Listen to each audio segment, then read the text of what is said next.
La 48 entró a las 6:04 de la mañana del 21 de marzo. Yo llevaba 14 horas en casa. Me habían dado el alta el día 20, 6 días después de que un cirujano del Miguel Servet me abriera el pecho y me hiciera un triple bypass. Tenía el esternón cerrado con alambre. Tenía una cicatriz de 22 centímetros. Tenía una bolsa de plástico del hospital encima de la encimera de granito que eligió mi mujer, con 7 cajas de pastillas y un papel doblado que decía a qué hora había que tomarlas.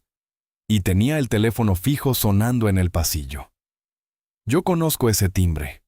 Lo conozco como conozco el sonido de un rodamiento que va a fallar.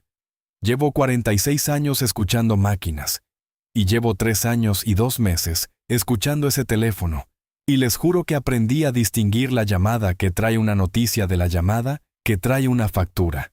Esa traía factura. No me levanté. Me quedé sentado en la silla de la cocina, con las 2 manos apoyadas en la mesa como me habían enseñado a levantarme para no forzar el pecho, y conté los tonos. Fueron 11. Luego saltó el contestador, y la voz de mi nuera llenó la casa vacía diciendo que era urgente, que por favor devolviera la llamada, que había un tema del banco que no podía esperar, y que ya sabía yo cómo se ponía Álvaro cuando se agobiaba. Ni una palabra sobre el hospital, ni una palabra sobre la operación, ni una palabra sobre si el viejo seguía vivo. Yo miré la libreta de tapas amarillas que llevaba 3 años y 2 meses en el cajón del aparador, debajo de los manteles que planchaba Amparo, y pensé una sola cosa. Muy tranquila, muy despacio, como se piensa cuando ya no queda ninguna esperanza que administrar. 47 veces me llamaron para pedirme dinero. Ninguna cuando me abrieron el pecho. La 48 no la cogí. Y 11 días después de esa mañana, las tarjetas de mi hijo y de su mujer eran plástico muerto. El adosado en el que vivían gratis desde hacía 6 años tenía un cartel de vendido en la valla. Y la madre de mi nuera estaba de pie en el vestíbulo de un notario preguntándole a gritos a un desconocido de dónde había salido una sociedad que ella creía que era suya. Pero todavía no. Todavía falta mucho. Antes de contarles cómo desmonté, pieza por pieza y con todos los papeles en regla, la vida que yo mismo les había pagado. Díganme en los comentarios desde qué ciudad me están escuchando. Denle a me gusta y suscríbanse si alguna vez han tenido que enseñarle una lección a un familiar desagradecido. Esto va a ser largo y va a ir hondo, y quiero saber quién viene conmigo. Para entender cómo llegamos a la mañana del 21 de marzo, hay que volver exactamente 3 años y 2 meses atrás, a la primera llamada, a la número 1. Pero antes tienen que saber quién soy, porque si no, no van a entender por qué no grité. Me llamo Vicente Alcaraz Duarte. Tengo 70 años. Nací en un pueblo de Teruel donde había más piedra que tierra. Y llegué a Zaragoza en el 67 con una maleta de cartón y una carta de recomendación de un cura que no conocía a nadie. En 1979, compré un camión Ebro de segunda mano por 14,000 pesetas prestadas. Tenía el guardabarros atado con alambre. Dormí dentro de esa cabina 41 noches, en el arcén de la carretera de Logroño, porque una habitación costaba dinero y el gasóleo también, y solo me daba para uno de los dos.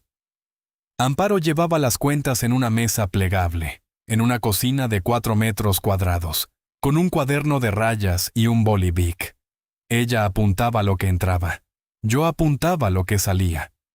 Entre los dos, aquello se convirtió primero en un taller, después en una nave de 200 metros en el polígono, después en Alcaraz Montajes Industriales. Sociedad limitada, 109 empleados. Montaje industrial. Calderería y mantenimiento mecánico para 3 plantas de automoción y una papelera. Hoy esa empresa vale 15 millones de euros. Quiero que se queden con esa cifra, porque va a doler más adelante. Amparo murió hace 22 meses, un 4 de mayo a las 3:20 de la tarde. Páncreas. Desde el diagnóstico hasta el final pasaron 5 meses y 11 días. Yo he visto caerse una viga de 12 toneladas y no me tembló la mano. Aquello sí, Nunca pudimos hacer el viaje. Ella tenía una postal pegada con un imán en la puerta del frigorífico desde el año 96. Un faro blanco en un acantilado con el mar de un color que en Zaragoza no existe. Cabo de Finisterre. Se la mandó una prima suya y ella la dejó ahí. Y cada vez que yo decía que ese año no podía ser porque teníamos la ampliación de la nave, o la crisis, o el ERE que no quisimos hacer, ella no me reprochaba nada. Solo tocaba la postal con un dedo al pasar y decía, sin mirarme, que el faro no se iba a mover. Recuérdenlo. El faro no se iba a mover. Nosotros sí. Cuando enterramos a Amparo, mi hijo Álvaro estuvo a mi lado en el cementerio, y me apretó el hombro y me dijo que ahora estábamos él y yo, que no me iba a quedar solo, que a partir de ese momento él se ocupaba de todo. Mi nuera Nuria llevaba un traje gris que costaba más que el ataúd. No lloró. Se lo digo sin rencor, es un dato. No lloró ni una vez en todo el funeral. Pero se pasó la ceremonia sacando fotos del interior de la iglesia con el móvil, y a la salida le comentó a su madre que aquello tenía un aire muy bonito, muy sobrio. Yo no dije nada. Un hombre no discute delante de la caja de su mujer.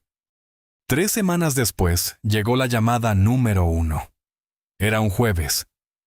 Álvaro me llamó a las 9 de la noche, con voz de niño de 7 años, y me contó que tenían un problema con la letra del coche de Nuria, que el banco les había devuelto un recibo, que era una cosa temporal, que en 2 meses estaba solucionado. Necesitaban 4.200 euros. Se los mandé esa misma noche. Y aquí es donde ustedes tienen que entenderme, porque si no, van a pensar que soy tonto. Yo no era tonto. Yo llevaba 40 años negociando contratos de mantenimiento con directores de planta alemanes, que me apretaban por céntimos. Yo sabía leer a la gente. Pero acababa de enterrar a mi mujer. La casa hacía un ruido que no había hecho nunca. Un ruido de nevera y de reloj. Y cuando mi hijo me llamó pidiéndome algo, lo que sentí no fue sospecha. Fue alivio. Alivio de que alguien me necesitara para algo. Ese fue mi error. Lo asumo entero. Yo pagué por ser necesario, y ellos aprendieron el precio. Me siento. La número 2 llegó 18 días después. 2.800 euros para una fianza de un local que Nuria quería alquilar para montar un estudio de interiorismo. La número 3, 1.900, para un curso de posicionamiento de marca. La número 4, 6.000, para el colegio de Mateo, mi nieto, que entonces tenía 5 años, y ya estaba apuntado en un centro que costaba más al mes que el sueldo del jefe de taller, que yo tenía en la nave desde el 88. Fue en la número 4 cuando saqué la libreta amarilla. No lo hice por desconfianza, se lo juro. Lo hice por costumbre. Yo soy de la generación que apunta. Cuando un cliente te pide un cambio en obra, lo apuntas con la fecha, porque dentro de 8 meses ese cliente va a jurar por sus hijos que él nunca pidió ese cambio. 40 años de oficio te dejan una mano que apunta sola. Así que empecé una hoja. Fecha, hora, quién llamaba, cuánto. ¿Para qué dijeron que era? 5 columnas. Esa libreta terminó siendo lo más caro que han tocado en su vida. De la número 4 a la número 19 pasaron 14 meses. Voy a resumirles el patrón, porque el patrón es lo importante, no las cantidades sueltas. Nunca llamaban por la mañana. Llamaban de noche, entre las 9 y las 11, cuando ya sabían que yo estaba solo en el salón con la televisión puesta sin sonido. Nunca pedían directamente. Primero contaban un problema, esperaban y dejaban que yo ofreciera. Eso es una técnica. Yo la he usado en negociaciones. Cuando el otro ofrece, el otro no puede reclamarte después. Nunca era el mismo motivo 2 veces. Siempre era una cosa temporal, un desfase, un tema de tesorería, algo que se arreglaba en el trimestre siguiente. Y nunca, ni una sola vez, me devolvieron 1 euro. La libreta amarilla lo dice más claro que yo. Columna de devoluciones, en blanco. 3 años y 2 meses de columna en blanco. Hubo llamadas que ahora, mirándolas con el bolígrafo encima, me revuelven el estómago más que las grandes, La número 23 fueron 1,100 euros para pagar un tratamiento que Nuria me dijo, por teléfono, que era de fertilidad, y que no se lo contara a Álvaro porque él lo llevaba muy mal. Yo no se lo conté a nadie. Estuve 6 meses mirando a mi hijo a la cara y callándome una cosa que creía que era un dolor suyo. 6 meses después, vi a Nuria en una foto en el escaparate de una clínica de la calle San Clemente. Estética. Salía sonriendo, con un texto debajo que hablaba de resultados naturales. No dije nada. Todavía no. La número 31 fueron 9,000 euros para el máster de Borja, el hermano de Nuria, que tiene 34 años y una carrera terminada a los 29 y ni un solo mes cotizado. Me llamó Álvaro para pedírmelo. Me explicó que la familia de Nuria estaba pasando una mala racha, que Borja tenía un perfil muy bueno pero le faltaba una titulación, y que esto era invertir.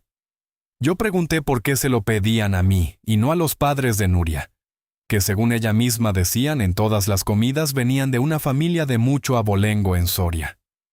Álvaro se quedó callado 8 segundos. Los conté, y luego me dijo que no fuera así, que ahora éramos todos la misma familia. La misma familia. Recuerden esa frase, va a volver. La número 39 fue la más cara y la más limpia. 42,000 euros, en un solo pago, para tapar un agujero en la sociedad de interiorismo de Nuria. Me lo pidieron los dos juntos, en mi cocina, sentados donde estoy sentado yo ahora. Y Nuria me explicó con mucha calma que aquello no era un favor, que era una inversión familiar, y que ella me lo iba a devolver en participaciones de su empresa. Firmamos un papel en una servilleta. Lo digo tal cual, una servilleta. Yo guardé la servilleta. Guardo todo. Es una manía de viejo. Va a ser importante. Y ahora quiero que se fijen en un detalle, porque este es el detalle que cambia el color de toda la historia, y todavía no se ha notado. Ni una sola de esas 47 llamadas entró al móvil. Todas entraron al fijo de casa. Yo tardé 3 años en entender por qué, y cuando lo entendí, ya estaba con el pecho abierto. Vamos al 14 de marzo. Yo llevaba desde enero notando una cosa rara. No dolor. Una presión. Como si me hubieran puesto un saco de cemento de 25 kilos encima del pecho, y no acabaran de decidirse a quitarlo. Subí a las 3 plantas de la oficina y llegaba arriba con la vista blanca. No se lo dije a nadie. Un hombre de mi edad y de mi generación no dice esas cosas. Además, tenía cosas que hacer. Un contrato de mantenimiento a 5 años con la papelera de Sástago que llevaba negociando desde noviembre. El 12 de marzo, en una reunión, me tuve que sentar en mitad de una frase. Mi director financiero, Ismael Coloma, un chico de 42 años con muy buenos trajes y una colonia que se olía desde el pasillo, se levantó enseguida y me trajo un vaso de agua, y me dijo que descansara, que la empresa podía funcionar sin mí unos días. Lo dijo con una sonrisa muy amable. Yo se lo agradecí. Yo, en aquel momento, se lo agradecí de verdad. Guarden a Ismael Coloma. Guárdenlo en un rincón de la cabeza, con la colonia y todo. Cuando vuelva, no va a oler tan bien. El 14 de marzo por la mañana me caí en el baño. Me desperté con la mejilla en el suelo y el frío del plato de ducha en la oreja, y tuve el tiempo justo de arrastrarme hasta el pasillo y marcar los 3 números. Cuando el cirujano me lo explicó luego, me dijo que tenía 3 arterias cerradas y que una de ellas estaba en un 95%. Un 95%. Yo he calculado tolerancias toda mi vida. Sé lo que significa un 5% de margen. Me operaron esa misma tarde. 5 horas y 20 minutos de quirófano. Desperté en la UCI el 15 de marzo con un tubo en la garganta y sin poder mover los brazos. Y lo primero que hice, en cuanto pude, fue buscar con los ojos la mesita. En la mesita no había nada. Ni un móvil, ni una bolsa, ni una chaqueta, ni una cara. Voy a contarles quién llamó al hospital en esos 6 días, porque tengo el dato exacto y porque el dato exacto es lo que hace que esto no sea una queja de viejo, sino un hecho. Llamó a Aurora Pastor, mi abogada desde hace 31 años. Vino el 15 por la tarde, se sentó en la butaca de plástico y estuvo 2 horas sin decir casi nada, leyendo unos papeles con las gafas en la punta de la nariz, para que yo no estuviera solo. Llamó Julián Verdún, mi jefe de taller, 81 años, jubilado desde hace 11. Vino 3 veces. La segunda me trajo, en un tarro de cristal, caldo hecho por su mujer, y una enfermera se lo tuvo que quitar en la puerta, y él se quedó con el tarro en las manos en mitad del pasillo, con la boina, sin saber qué hacer. Llamaron 2 clientes. Llamó una vecina, Pilar, del segundo, que tiene 78 años, y que solo se enteró porque vio la ambulancia. Y ya está. Esa es la lista completa. Mi hijo Álvaro vive a 11 minutos en coche del Hospital Miguel Servet. 11 minutos. Lo he medido después, un domingo por la tarde, respetando todos los semáforos. 11 minutos. No apareció. No llamó. Y aquí viene lo que ustedes están pensando, porque yo lo pensé tumbado ahí, con la vía en el dorso de la mano y el pitido de la máquina marcándome el compás. A lo mejor no lo sabía. Eso me repetí durante 6 días. A lo mejor no lo sabe. Yo no llamé. Yo no avisé. Yo entré en una ambulancia y no llamé a nadie porque no quería preocupar, porque siempre he sido así, porque el hombre que aguanta no molesta. A lo mejor mi hijo no lo sabía. Me agarré a esa idea como me agarraba al asa de la cama para incorporarme, con las 2 manos y con todo el cuerpo. Aguanté 6 días agarrado a esa idea. Se rompió el 21 de marzo por la tarde, y se rompió por una cosa tan pequeña, tan tonta, tan doméstica, que ustedes se van a reír. Se rompió por una foto de una tarta. Pero antes tengo que contarles la salida del hospital, porque hay un detalle ahí que va a volver en el minuto más importante de toda esta historia. El 20 de marzo me dieron el alta a la 1:15. La norma del hospital dice que el paciente de cirugía cardíaca sale acompañado. Yo firmé un papel diciendo que salía solo bajo mi responsabilidad, y la administrativa, una chica joven con el pelo recogido, me miró y me preguntó, sin querer ofender, si no tenía a nadie, sin tonar. Le dije que tenía una empresa con 109 personas. Ella me sonrió con esa sonrisa que se le pone a la gente cuando dice algo triste, creyendo que dice algo digno. Bajé en el ascensor con una bolsa de plástico y la carpeta del informe de alta. Cogí un taxi en la puerta de urgencias. 43 años levantando naves industriales en esta provincia y salí del hospital en un taxi que costó 9,70 €. Al taxista le dije la dirección y no hablé más. Cuando abrí la puerta de casa, me quedé un rato en el recibidor sin encender la luz. Olía a cerrado. Amparo tenía una manía con eso, con ventilar. Aunque hiciera 4 grados, ella abría las ventanas 20 minutos cada mañana. Fui a la cocina. Puse la cafetera italiana pequeña, la de 2 tazas, y aquí está el detalle. Presten atención porque esto es lo único de toda la historia que no tiene ni una cifra ni un papel detrás, y sin embargo es lo que lo explica todo. Yo, desde que murió Amparo, hacía café para 2. 22 meses. Cada mañana. Sacaba 2 tazas del armario, servía las 2, me bebía la mía, y la otra se quedaba enfriándose encima de la encimera de granito que ella eligió en el 98, discutiendo conmigo porque el granito costaba 2,000 pesetas más el metro que lo que yo quería poner. Y luego la tiraba por el fregadero, cada mañana durante 22 meses.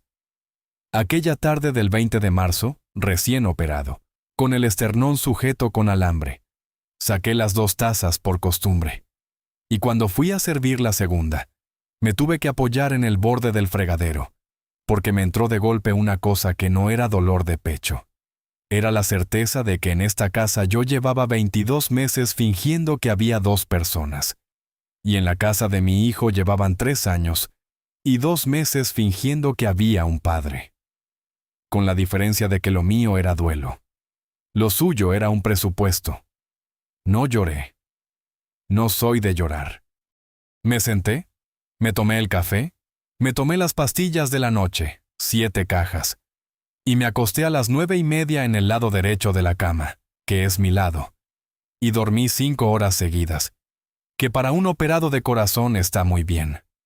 A las 6:04 de la mañana del 21 de marzo entró la llamada número 48. No la cogí, y a las 6:07, mi nuera lo intentó por segunda vez, y tampoco. Y a las 6:14, dejó el mensaje del contestador que ya les he contado, el del tema del banco que no podía esperar. A las 9 de la mañana me llamó Aurora Pastor, mi abogada, para saber cómo había pasado la primera noche en casa. Le conté lo del contestador. Ella se quedó callada un momento. Y después me dijo, con esa voz suya de 31 años de juzgados, que le parecía muy interesante que la urgencia fuera del banco y no del hospital. Yo le dije que no corriera. Ella me dijo que ella no corría nunca, que corren los que no tienen los papeles. A las 11:30 me llamó Álvaro. Primera llamada de mi hijo en 7 días. Y aquí quiero ser justo, porque esto no es un relato de buenos y malos, y porque yo quiero que ustedes vean lo mismo que vi yo, sin adornos. Álvaro me preguntó cómo estaba. Me lo preguntó. Es verdad. Lo digo por escrito y lo mantengo. Pero me lo preguntó al final, después de 3 minutos hablando de otra cosa. Yo tenía el teléfono en la oreja y el reloj de la cocina delante, así que lo sé. 3 minutos y algo. Primero me contó que estaban muy agobiados. Luego me explicó que había habido un malentendido con una domiciliación y que el banco les había devuelto 3 recibos. Luego me dijo que Nuria estaba destrozada, que llevaba 2 noches sin dormir, y que el tema se solucionaba con 11.000 euros o con 10.500 si conseguían negociar una parte. Y después, como quien se acuerda de apagar la luz al salir de una habitación, me preguntó que qué tal andaba yo, que me había notado un poco raro la última vez. Yo le dije que me habían operado del corazón el 14 de marzo. Un triple bypass, 6 días ingresado. Alta el día 20. Se hizo un silencio. Fue un silencio de 4 segundos. Y en esos 4 segundos yo, que llevo toda la vida escuchando cómo suenan las cosas antes de romperse, escuché perfectamente lo que pasaba dentro de ese silencio. No era sorpresa. La sorpresa hace ruido. La sorpresa pregunta, interrumpe, se atropella. Aquello era otra cosa. Aquello era alguien colocándose. Y entonces mi hijo me dijo que por qué no le había avisado. Fíjense bien en la frase. Yo me la he repetido muchas veces desde entonces, del derecho y del revés, y siempre me da el mismo resultado. No me dijo por qué no me he enterado. Me dijo por qué no me avisaste. Un hombre que no sabe nada pregunta qué ha pasado. Un hombre que sabe algo pregunta por qué no le avisaron. Porque ya está construyendo, sobre la marcha, el motivo por el cual no estuvo. Yo no levanté la voz. No la levanté ese día ni la levanté ninguno de los días que vienen después. El que pierde los nervios en una negociación es el que pierde la negociación. Eso me lo enseñó un gerente de Renania en el año 86. Y me ha dado de comer 40 años. Le dije que no pasaba nada, que estaba bien, que ya hablaríamos del tema del banco cuando yo estuviera más fuerte. Le dije que me lo iba a pensar. Nunca digo que no, nunca digo que sí. Digo que me lo voy a pensar, y mientras tanto miro los papeles. Colgamos. Y a la 1:20 de la tarde de ese mismo 21 de marzo, mientras me calentaba una sopa de sobre porque no tenía fuerzas para más, me sonó el móvil con un mensaje de mi vecina Pilar, la del segundo, la de 78 años. Pilar tiene una hermana. La hermana de Pilar tiene una hija. La hija de la hermana de Pilar trabaja de camarera en un restaurante de la carretera de Huesca. Me mandó una foto. En la foto se veía una mesa larga, de esas de banquete, con mantel blanco. Se veía una tarta con velas y una bengala encendida. Se veían 11 o 12 personas de pie, brindando, con las copas levantadas. Reconocí a Sagrario, la madre de Nuria, en el centro, con un vestido azul. Reconocí a Gonzalo, el padre, a su lado. Reconocí a Borja, el del máster de 9.000 euros, con una copa en cada mano. Reconocí a mi nieto Mateo, con 7 años, sentado en una punta con una corona de papel. Reconocí a Nuria, riéndose, con la cabeza echada hacia atrás.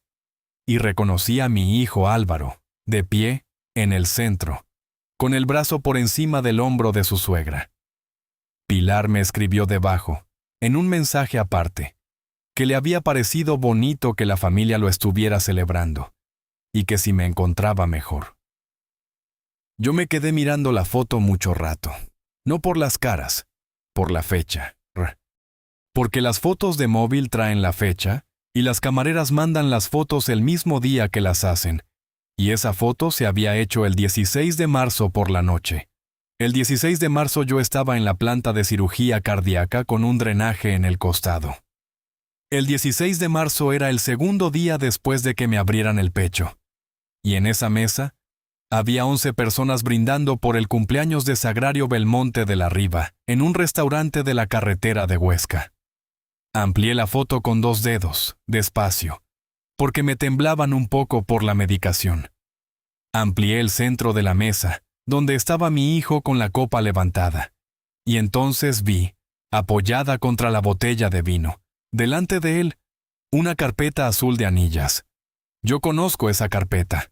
Esa carpeta salió de mi despacho. Esa carpeta salió de mi despacho. Azul, de 4 anillas, con una etiqueta blanca en el lomo escrita a mano por Amparo en el año 2015, cuando todavía tenía buena letra. Ponía una sola palabra: continuidad. Dentro de esa carpeta hay 81 páginas. Lo sé porque las numeré yo mismo con un sello de esos de tampón, 1 a 1, sentado en la mesa de la nave un sábado por la mañana. Están los estatutos de Alcaraz Montajes Industriales. Está el reparto de participaciones. Está el protocolo familiar que redactamos Aurora Pastor y yo en 2021, después de que a Amparo le encontraran lo del páncreas, y los dos entendiéramos que había que dejar las cosas escritas. Están las condiciones bajo las cuales mi hijo Álvaro podía entrar algún día en el consejo. Están las 3 cosas que tenía que cumplir antes: 5 años seguidos cotizando fuera de la empresa, un informe favorable de 2 directores independientes, y la firma mía en vida y con capacidad plena. Esa carpeta vivía en un armario metálico de mi despacho, en la segunda planta de la nave, cerrado con una llave que yo llevaba en el mismo llavero que las de mi casa. Y el 16 de marzo por la noche estaba apoyada contra una botella de vino, en un restaurante de la carretera de Huesca, delante de mi hijo, mientras 11 personas brindaban por el cumpleaños de su suegra, y a mí me cambiaban el drenaje del costado en la segunda planta del Miguel Servet. Miré el llavero. Estaba en el plato de la entrada, donde lo dejé el 20 al llegar del hospital. La llave del armario estaba puesta. Y ahí es donde un hombre normal se hunde, y donde un hombre que ha llevado obras se pone de pie. Porque yo no pensé en la traición. Se lo digo de verdad. Lo primero que pensé fue en una cosa mucho más fría, mucho más de oficio. Pensé, si esa carpeta está fuera, alguien la sacó del armario. Y si alguien la sacó del armario, tuvo que entrar en el despacho. Y si entró en el despacho, hay un registro. Cuando se te dobla una viga, no lloras. Sacas los planos y buscas dónde está la podredumbre. La llamé a las 2:15 de la tarde. Aurora Pastor tiene 68 años, 31 de ellos llevándome a mí, y no ha perdido un pleito por prisa en su vida. Le mandé la foto. Le pedí que ampliara el centro. Me llamó 4 minutos después, y no me preguntó cómo estaba. Me preguntó si yo había autorizado la salida de ese documento del edificio. Le dije que no. Me dijo que a partir de ese momento no firmara nada, no aceptara nada, no discutiera con nadie, y sobre todo, no dieran a entender que sabía algo. Me dijo que la gente que va con prisa comete errores, y que la gente que se cree ganadora comete errores más grandes. Vino a mi casa esa misma noche, a las 9, con una carpeta suya y un tupper de lentejas que le había hecho su hija, porque Aurora es abogada pero también es de mi generación, y esa gente no entra en una casa con las manos vacías. Nos sentamos en la cocina, en la encimera de granito que eligió Amparo. Estuvimos hasta la 1:30 de la madrugada. Y aquí quiero decir una cosa, porque hay mucha gente que se piensa que estas historias van de venganza, y no van de eso. Esa noche no hablamos de venganza ni una sola vez, hablamos de fechas. Ella sacó un folio y me hizo ponerlo todo. El 14 de marzo, la caída en el baño. El 15, la UCI. Del 15 al 20, planta. El 16, la foto del restaurante. El 20, el alta. El 21, la llamada número 48 a las 6:04. Cuando terminamos, ella miró el folio un buen rato por encima de las gafas y me dijo que había un hueco. Del 15 al 20 había 6 días en los que yo no existí para nadie de mi familia, pero en los que mi carpeta sí había salido a cenar. 6 días en los que yo estaba oficialmente sedado, ingresado y sin capacidad de firmar nada. Me dijo que en su experiencia, cuando alguien saca los papeles de una empresa mientras el dueño está en un quirófano, no los saca para enseñarlos en un cumpleaños. Los saca para que alguien los lea. Y que ese alguien suele ser un abogado, un notario o un comprador. Sacamos la libreta amarilla. Le enseñé las 5 columnas. 3 años y 2 meses. 47 llamadas. 191.200 euros en total, sumados a mano, con el bolígrafo, esa noche, por primera vez. 191.200 euros. Yo nunca había sumado la columna. Se lo juro por mi mujer, nunca la había sumado. Un hombre puede regalarle a su hijo 191.200 euros y estar tranquilo. Yo lo habría estado. Lo que no puede es descubrir la cifra el mismo día que descubre que el hijo brindaba con su carpeta, mientras a él le grapaban el esternón. Aurora se guardó una copia de la foto y me dijo que no hiciera nada durante 3 días. Yo le dije que no pensaba hacer nada durante 3 días. Iba a hacerlo al cuarto. El 24 de marzo por la mañana me vestí. Camisa, chaqueta, sin corbata, porque el cuello me rozaba la venda. Me costó 20 minutos abrocharme los botones porque no podía levantar los brazos por encima del pecho. Llamé a un taxi. Fui a mi empresa. 46 años entrando en ese edificio. El de la nave vieja del 81 y el de la nave nueva de 2008, con el torno de acceso y las tarjetas magnéticas que instalé yo porque el seguro lo exigía. Pasé la tarjeta. Luz roja. La pasé otra vez, despacio, pensando que había sido mi mano. Luz roja. La tercera vez la pasé mirando el lector a los ojos, como se mira a un aparato que sabe algo. Luz roja. Acceso denegado. Acceso denegado en mi propia empresa, con mi apellido en la fachada, en letras de aluminio de 60 centímetros que pagué en 2008 y que se ven desde la autovía. El chico de recepción, Ibai, 23 años, contrato de prácticas que firmé yo en septiembre. Se puso de pie tan rápido que tiró un bolígrafo. Salió del mostrador para ayudarme, y se le veía en la cara que aquello no le cuadraba. Y detrás de él apareció Ismael Coloma. Traje azul marino. Sonrisa. Esa colonia. Me explicó, con muchísima amabilidad, que había habido una actualización del sistema de accesos el día 18, que se habían depurado los perfiles inactivos, y que como yo llevaba unos días sin venir, el sistema me había marcado en baja y se me había caído la tarjeta. Un fallo técnico, una tontería, que en 2 días lo tenían resuelto. Me dijo también que no me preocupara por nada, que todo estaba controlado, y que el consejo había decidido en la reunión del 19 tomar unas medidas provisionales para dar tranquilidad a los clientes mientras yo me recuperaba. Yo le pregunté qué reunión del 19. Él se quedó exactamente medio segundo con la boca abierta. Medio segundo. Y luego me dijo que había sido una reunión informal, sin acta, solo de coordinación, y que por supuesto habían intentado localizarme. Le pregunté a qué número. Me dijo que al fijo de casa. Al fijo de casa. Estando yo en la UCI de un hospital que está a 11 minutos. Le di las gracias. Le dije que efectivamente no era grave, que ya volvería otro día cuando funcionara el sistema, y que se ocupara él de todo, que para eso estaba. Y me fui. No entré. No monté un número. No pedí explicaciones a gritos delante de 109 personas que llevan años viéndome llegar el primero. Salí a la calle, esperé el taxi de vuelta en el arcén, con la chaqueta puesta y el pecho como si me lo apretara un sargento, y desde el arcén miré mi apellido en la fachada. Y ahora, si me lo permiten, quiero que se queden con 3 cosas de esa mañana, porque tardé 3 días en entenderlas, y cuando las entendí, ya no volví a dormir mal ni una noche. La primera, dijeron que la depuración de accesos fue el día 18. Yo entré en quirófano el 14.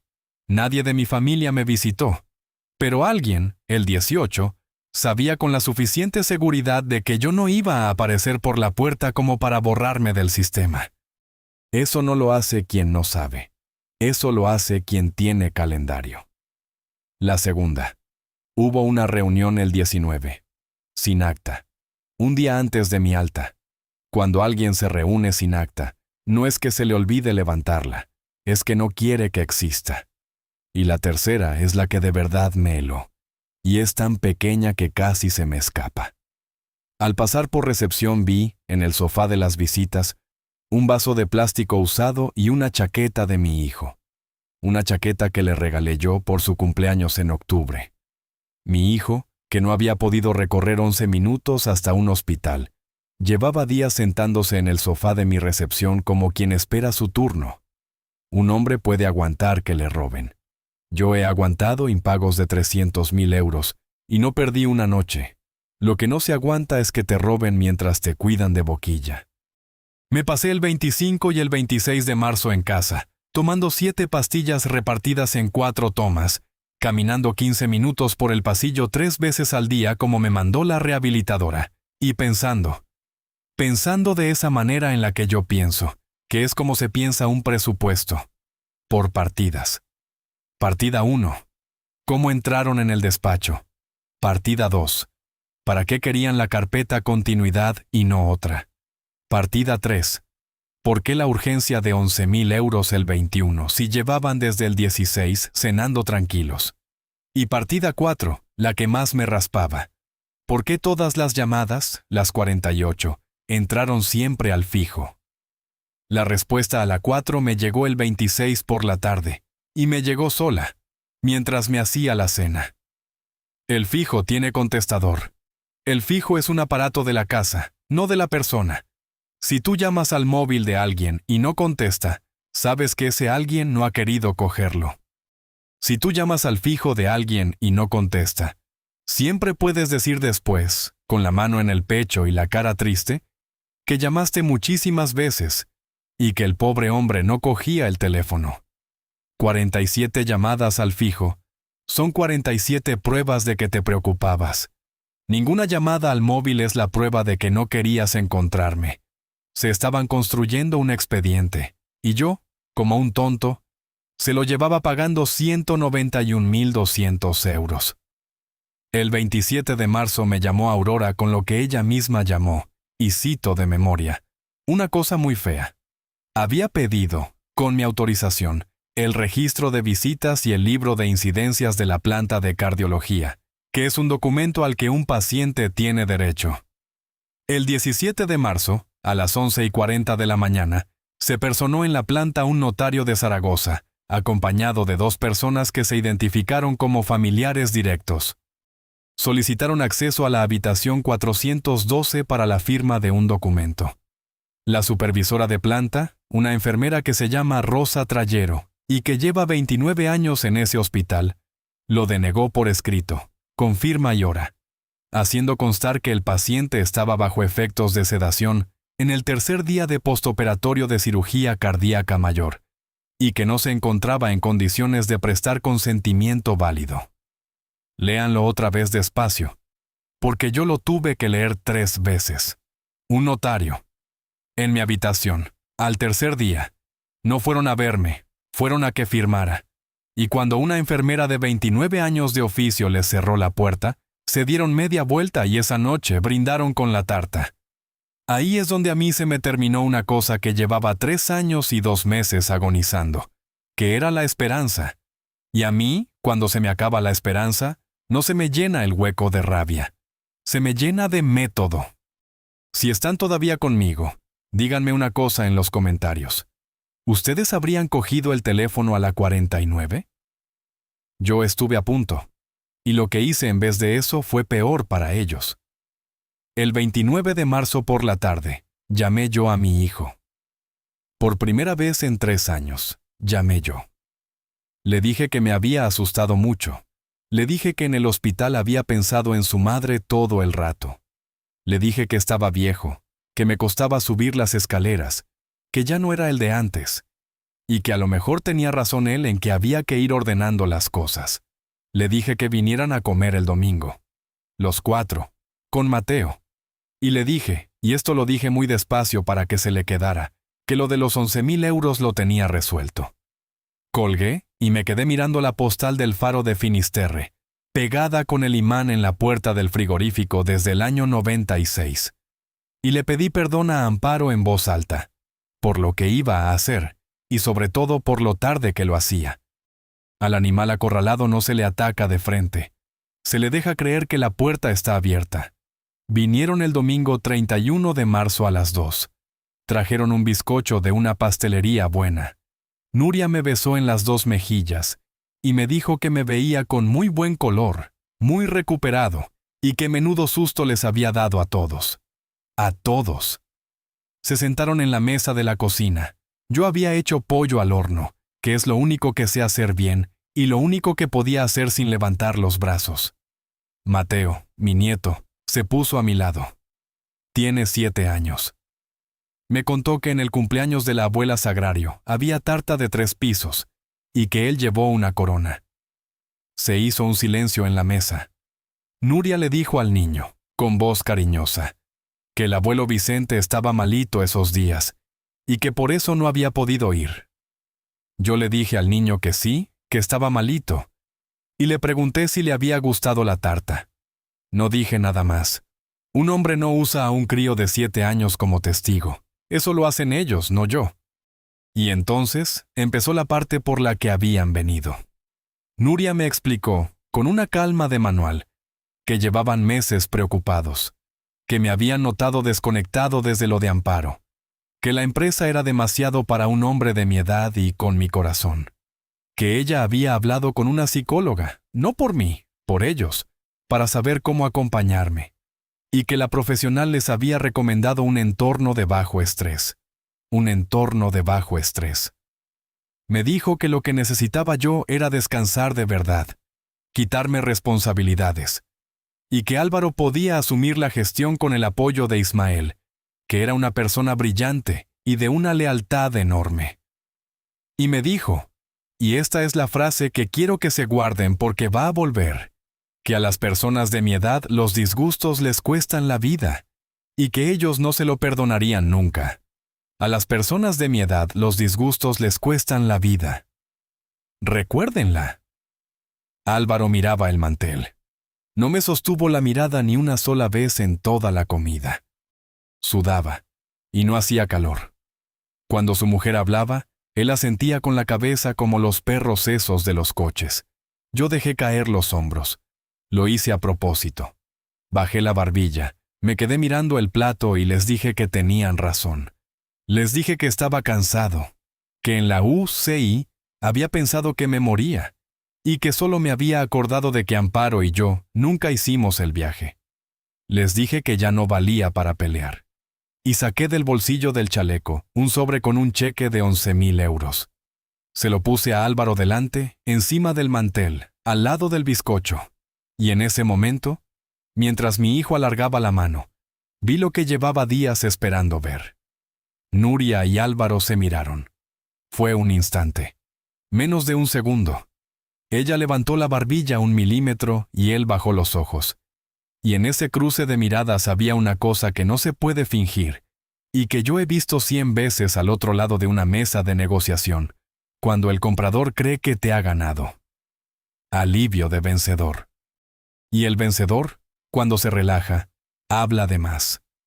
Nuria me dijo, ya con el café, que entonces lo mejor sería ir dejándolo todo firmado cuanto antes. Sin prisas pero sin pausa, porque su padre conocía a un notario muy bueno que podía venir incluso a casa si yo no estaba para desplazamientos. Su padre conocía a un notario. Yo asentí. Les dije que me lo iba a pensar, que después de Semana Santa lo veíamos. Nuria me dijo que después de Semana Santa era perfecto, porque además ellos se iban el 4 de abril unos días a la costa con sus padres y con Borja, que el pobre venía muy agotado del máster de 9,000 euros. 5 días a un apartamento en Peñíscola que también pagaba yo, aunque eso ellos no lo sabían todavía, porque la reserva iba a cargo de una tarjeta de empresa que estaba a nombre de Álvaro Alcaraz Puertolas como usuario autorizado desde el año 2020. Se fueron a las 5:20. Mateo me abrazó en la puerta con cuidado, porque su padre le había dicho que al abuelo le dolía el pecho, y me dijo al oído que la tarta de 3 pisos no estaba tan buena como el bizcocho que traían. Cerré la puerta, fregué los platos con una mano, y saqué la libreta amarilla. Que se vayan a la playa.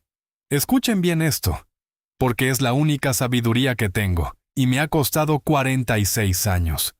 No se golpea cuando el otro está a punto de cometer el error. Se golpea cuando ya lo ha cometido entero, cuando ya ha gastado, ya ha firmado, ya ha presumido, ya ha invitado a su familia, y ya no puede volver atrás sin quedar en ridículo delante de todos. El 1 de abril, a las 9 de la mañana, empezó la demolición. No la empecé yo solo. La empezamos 4 personas y ninguna levantó la voz. Aurora Pastor presentó en la notaría de la calle Coso la revocación del poder general que yo le había otorgado a mi hijo en 2020 para gestiones bancarias menores. Ese poder era de 2 folios. Llevaba 3 años y 11 meses vivo. Se murió en 14 minutos. Guillermo Sanz, mi gestor desde hace 26 años, dio de baja 3 tarjetas de la sociedad. La de Álvaro, la de Nuria como autorizada de la Sociedad de Interiorismo Participada, y una tercera que a mí me faltó el aire cuando la vi en el listado, porque estaba a nombre de Borja Belmonte de la Riva, con un límite de 3,000 euros mensuales, desde febrero de 2023. Yo nunca autoricé esa tarjeta, y esa tarjeta llevaba 13 meses funcionando. Anoten esa fecha, febrero de 2023. Va a ser importante dentro de muy poco, y no de la manera que ustedes se imaginan.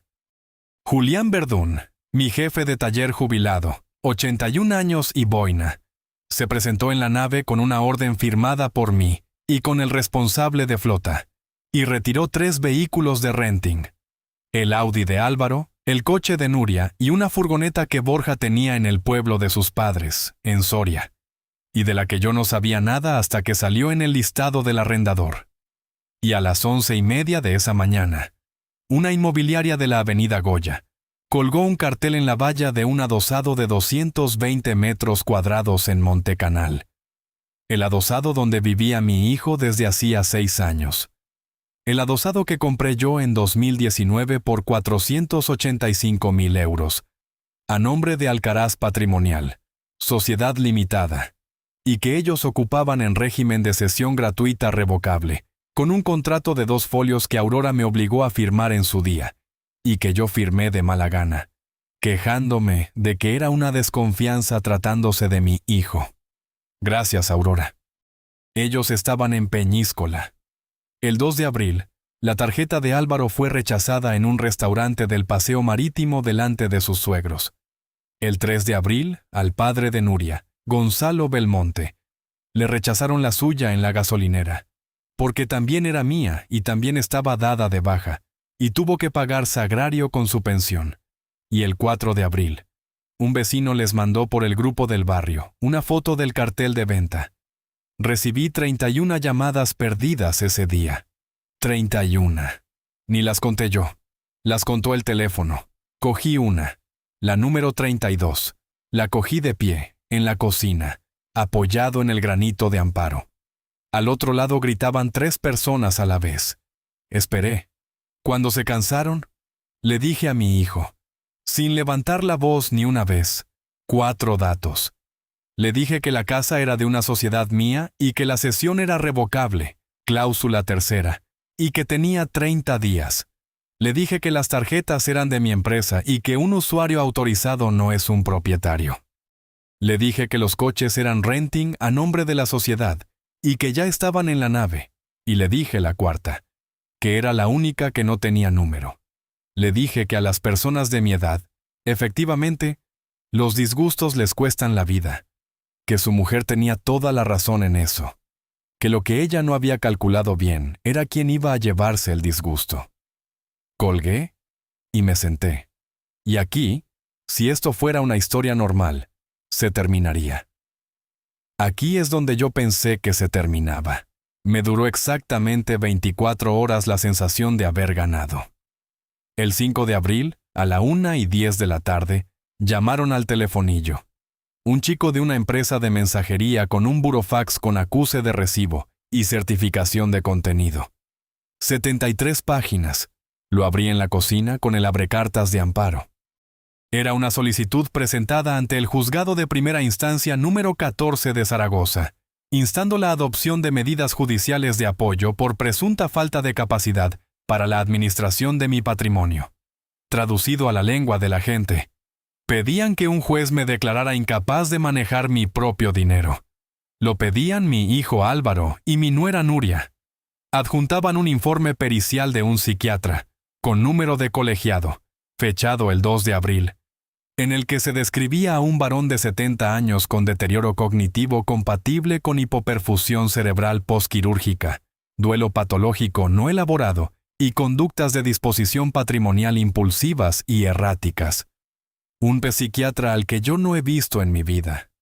Adjuntaban un listado de mis 47 llamadas atendidas al fijo como prueba de mi aislamiento y mi dependencia emocional.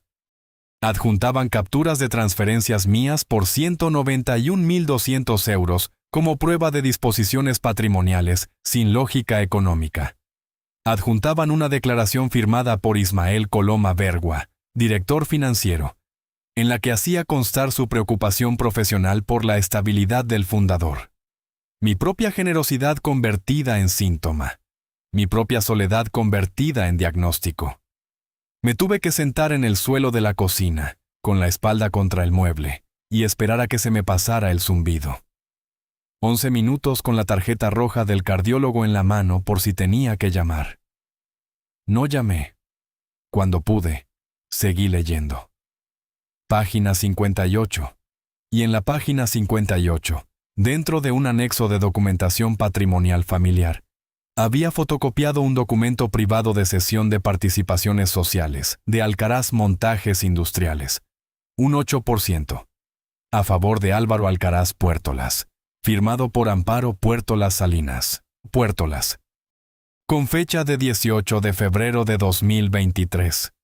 Yo me quedé mirando esa fecha con el papel temblando. Febrero de 2023. La misma fecha en la que apareció por arte de magia la tarjeta de Borja. Y el problema es que mi mujer, el 18 de febrero de 2023, llevaba 11 días ingresada en la unidad de paliativos del Hospital Provincial, con morfina en perfusión continua, y no era capaz ni de sostener un vaso de agua. Cogí el teléfono para llamar a Aurora, y antes de que marcara, sonó. Era un número fijo, con prefijo de Soria. Era un número fijo, con prefijo de Soria. Descolgué porque a mi edad y en ese momento ya no se descuelga por curiosidad. Se descuelga porque uno está esperando el siguiente golpe y prefiere verlo venir de frente. Al otro lado había una mujer mayor. Se identificó como Amelia Lacheras, 77 años, y me dijo que había sido oficial de notaría durante 41 años, 32 de ellos en el despacho del notario Fermín Belmonte, en Soria. Belmonte, el apellido de mi nuera. Me explicó que Fermín Belmonte era el tío carnal de Gonzalo, el padre de Nuria, que se jubiló en 2018 y murió en 2022, y que ella se quedó con parte del archivo administrativo por un tema de traspaso que nunca se cerró bien. Y me dijo que me llamaba porque había leído en el periódico de Soria una nota breve sobre una solicitud de medidas de apoyo contra un empresario zaragozano apellidado Alcaraz. Yo le pregunté por qué le importaba a ella. Y me contestó una cosa que no se me va a olvidar mientras viva. Me dijo que llevaba 41 años viendo firmar a gente, y que se aprende a distinguir la firma del que quiere de la firma del que ya no puede, y que ella tenía en casa una carpeta que le quitaba el sueño desde hacía 2 años. Le dije que fuera a Zaragoza, le dije que le pagaba el taxi. Me dijo que ella cogía el autobús de las 8:30 como todo el mundo. Vino el 6 de abril.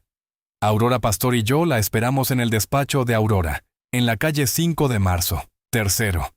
Llegó a las 11:20 con un bolso de cuero muy viejo y una carpeta de gomas de color crema. Y aquí empieza lo que yo he llamado desde entonces la segunda capa, que es la capa donde ya no hay dinero ni herencias, sino delito. Amelia nos explicó, muy ordenadamente, cómo funcionaba el despacho del notario Belmonte en sus últimos años. Nos explicó que había una práctica que se llama poder para pleitos y actos de administración, y que en aquel despacho, en algunos casos, se otorgaban formularios en blanco a personas de confianza de la familia, y nos enseñó un libro de registro fotocopiado. En ese libro constaba que el 21 de marzo de 2023, 3 días después de la fecha que figuraba en el documento de la página 58, se solicitó al despacho una legitimación de firma correspondiente a Amparo Puerto Las Salinas. El 21 de marzo de 2023. Mi mujer murió el 4 de mayo de 2023. Estaba viva y estaba en paliativos. Amelia nos dijo que ella misma se negó a tramitarlo, que llamó al hospital, que confirmó la situación de la paciente y que se lo comunicó a la persona que había llevado el documento. Le preguntamos quién había llevado el documento. Nos dijo que un hombre joven, bien vestido, muy educado, que dejó una tarjeta. Y sacó la tarjeta de la carpeta de gomas. Ismael Coloma Bergua. Director financiero. Alcaraz Montajes Industriales. Mi director financiero, el de la colonia. El que en mayo de 2023 todavía no era director financiero, sino controler, y al que yo ascendí 8 meses después, porque me pareció un chico despierto y leal. Aurora se quitó las gafas y las dejó sobre la mesa, y estuvo callada un rato largo. Y luego dijo, muy despacio, que aquello ya no era una pelea de familia por una herencia, que aquello era una falsificación de documento privado, con un empleado de la empresa dentro, 2 años antes de mi operación. 2 años antes. Escúchenme bien, porque esto es lo que me rompió de verdad. Y no fueron ni las 47 llamadas ni el notario en la puerta de mi habitación. Yo creía que todo esto había empezado cuando me quedé viudo y vulnerable. Creía que mi hijo se había ido torciendo poco a poco, que la mujer lo había ido empujando, que la cosa se les había ido de las manos. No. Lo estaban preparando mientras mi mujer se moría. Mientras yo le mojaba los labios con una gasa a las 4 de la mañana, en la habitación 207 del Provincial, alguien llevaba un papel con su nombre falsificado a una notaría de Soria. Cuando se te dobla una viga, no lloras. Sacas los planos y localizas la podredumbre. Yo había sacado los planos. Y la podredumbre no estaba en el año 2025. Estaba en el 23. Y bajaba. Volví a casa esa tarde y me senté en la cocina y saqué las 2 tazas, por costumbre, y me quedé mirándolas. Y le dije a Amparo, en voz alta, en una casa vacía, que se lo iba a arreglar, que iba a tardar, pero que se lo iba a arreglar. El 9 de abril fuimos a la vista de medidas cautelares, y aquí es donde yo perdí. Se lo cuento tal cual porque si les cuento solo la parte en la que gano, esto no vale nada. Perdí. El juzgado de primera instancia número 14, con un informe psiquiátrico encima de la mesa, con el listado de mis transferencias, con la declaración de mi propio director financiero y con la circunstancia objetiva de que yo llevaba 26 días de una cirugía cardíaca mayor. Acordó, como medida cautelar y con carácter provisional, la suspensión de mi facultad de disposición sobre bienes de valor superior a 50.000 euros y sobre participaciones sociales, hasta la celebración del juicio y la práctica del informe forense. Y designó administrador provisional a un tercero, a propuesta de la parte solicitante. El administrador provisional era un abogado mercantilista de Zaragoza, un hombre correcto, con la carpeta bajo el brazo, que me dio la mano al salir, y me dijo que aquello era un mero trámite garantista. Yo salí de aquel juzgado por mi propio pie, a las 12:40, con Aurora al lado, bajo una lluvia fina de las de abril, y por primera vez en toda esta historia se me pasó por la cabeza que se me estaba acabando el tiempo antes que la razón. 70 años. El esternón cosido con alambre. Y un papel firmado por un juez que decía que yo no podía disponer de lo que había construido con un camión atado con alambre en el año 79. En la escalera del juzgado estaban ellos. Nuria llevaba un abrigo camel y estaba llorando. Llorando de verdad, o eso parecía, con un pañuelo y todo, delante de 3 personas que esperaban en la puerta. Le dijo a su abogado, en voz lo bastante alta como para que yo lo oyera, que ojalá algún día yo entendiera que todo aquello se hacía por mi bien. Álvaro no me miró. Se lo juro. Mi hijo, en las escaleras del juzgado, con la sentencia provisional a su favor, no fue capaz de mirarme a la cara. Yo, esa noche, hice 3 cosas. La primera fue tomarme las 7 pastillas. La segunda fue caminar 15 minutos por el pasillo, 3 veces, como me mandó la rehabilitadora, contando los pasos. Y la tercera fue sacar la libreta amarilla y escribir en la primera página en blanco, una sola línea, con la fecha. 9 de abril. Han ganado la primera ronda. Yo hice lo mismo en el 87, cuando perdimos el concurso de la papelera y estuvimos a 10 días de cerrar. Se apunta la derrota con la fecha, porque si no la apuntas, la niegas, y si la niegas, no aprendes nada de ella. Y ahora escuchen, porque esto es lo que ellos no entendieron nunca. Un hombre de 70 años que pierde en un juzgado no se va a su casa a morirse. Un hombre de 70 años que pierde en un juzgado se va a su casa a leer el auto entero, las 11 páginas, 2 veces, y a buscar la palabra provisional. Provisional significa que hay un juicio después. Y en el juicio de después no manda quien grita. Manda quien lleva los papeles. El 11 de abril, Aurora me presentó a Nélida Aguirre, 49 años, economista, auditora de cuentas y perito forense contable. Trabaja en un despacho de 2 personas en la calle San Miguel, y en la pared tiene un póster de una exposición de Goya y nada más. Me preguntó 3 cosas antes de aceptar el encargo. Me preguntó si yo tenía copias en papel de algo. Le dije que tenía copias en papel de todo desde 1981. Que en el sótano de mi casa hay una estantería metálica de 4 baldas con carpetas de anillas por años. Y que a partir de 2014, además, tengo un disco duro externo que actualizaba yo mismo el último viernes de cada mes, a mano, porque no me fío de las nubes. Se quedó callada. Después me preguntó si el director financiero sabía que existía ese archivo. Le dije que no, que era una manía de viejo, y que en la empresa se reían de mí por eso. Y me hizo la tercera pregunta, ¿qué era la buena?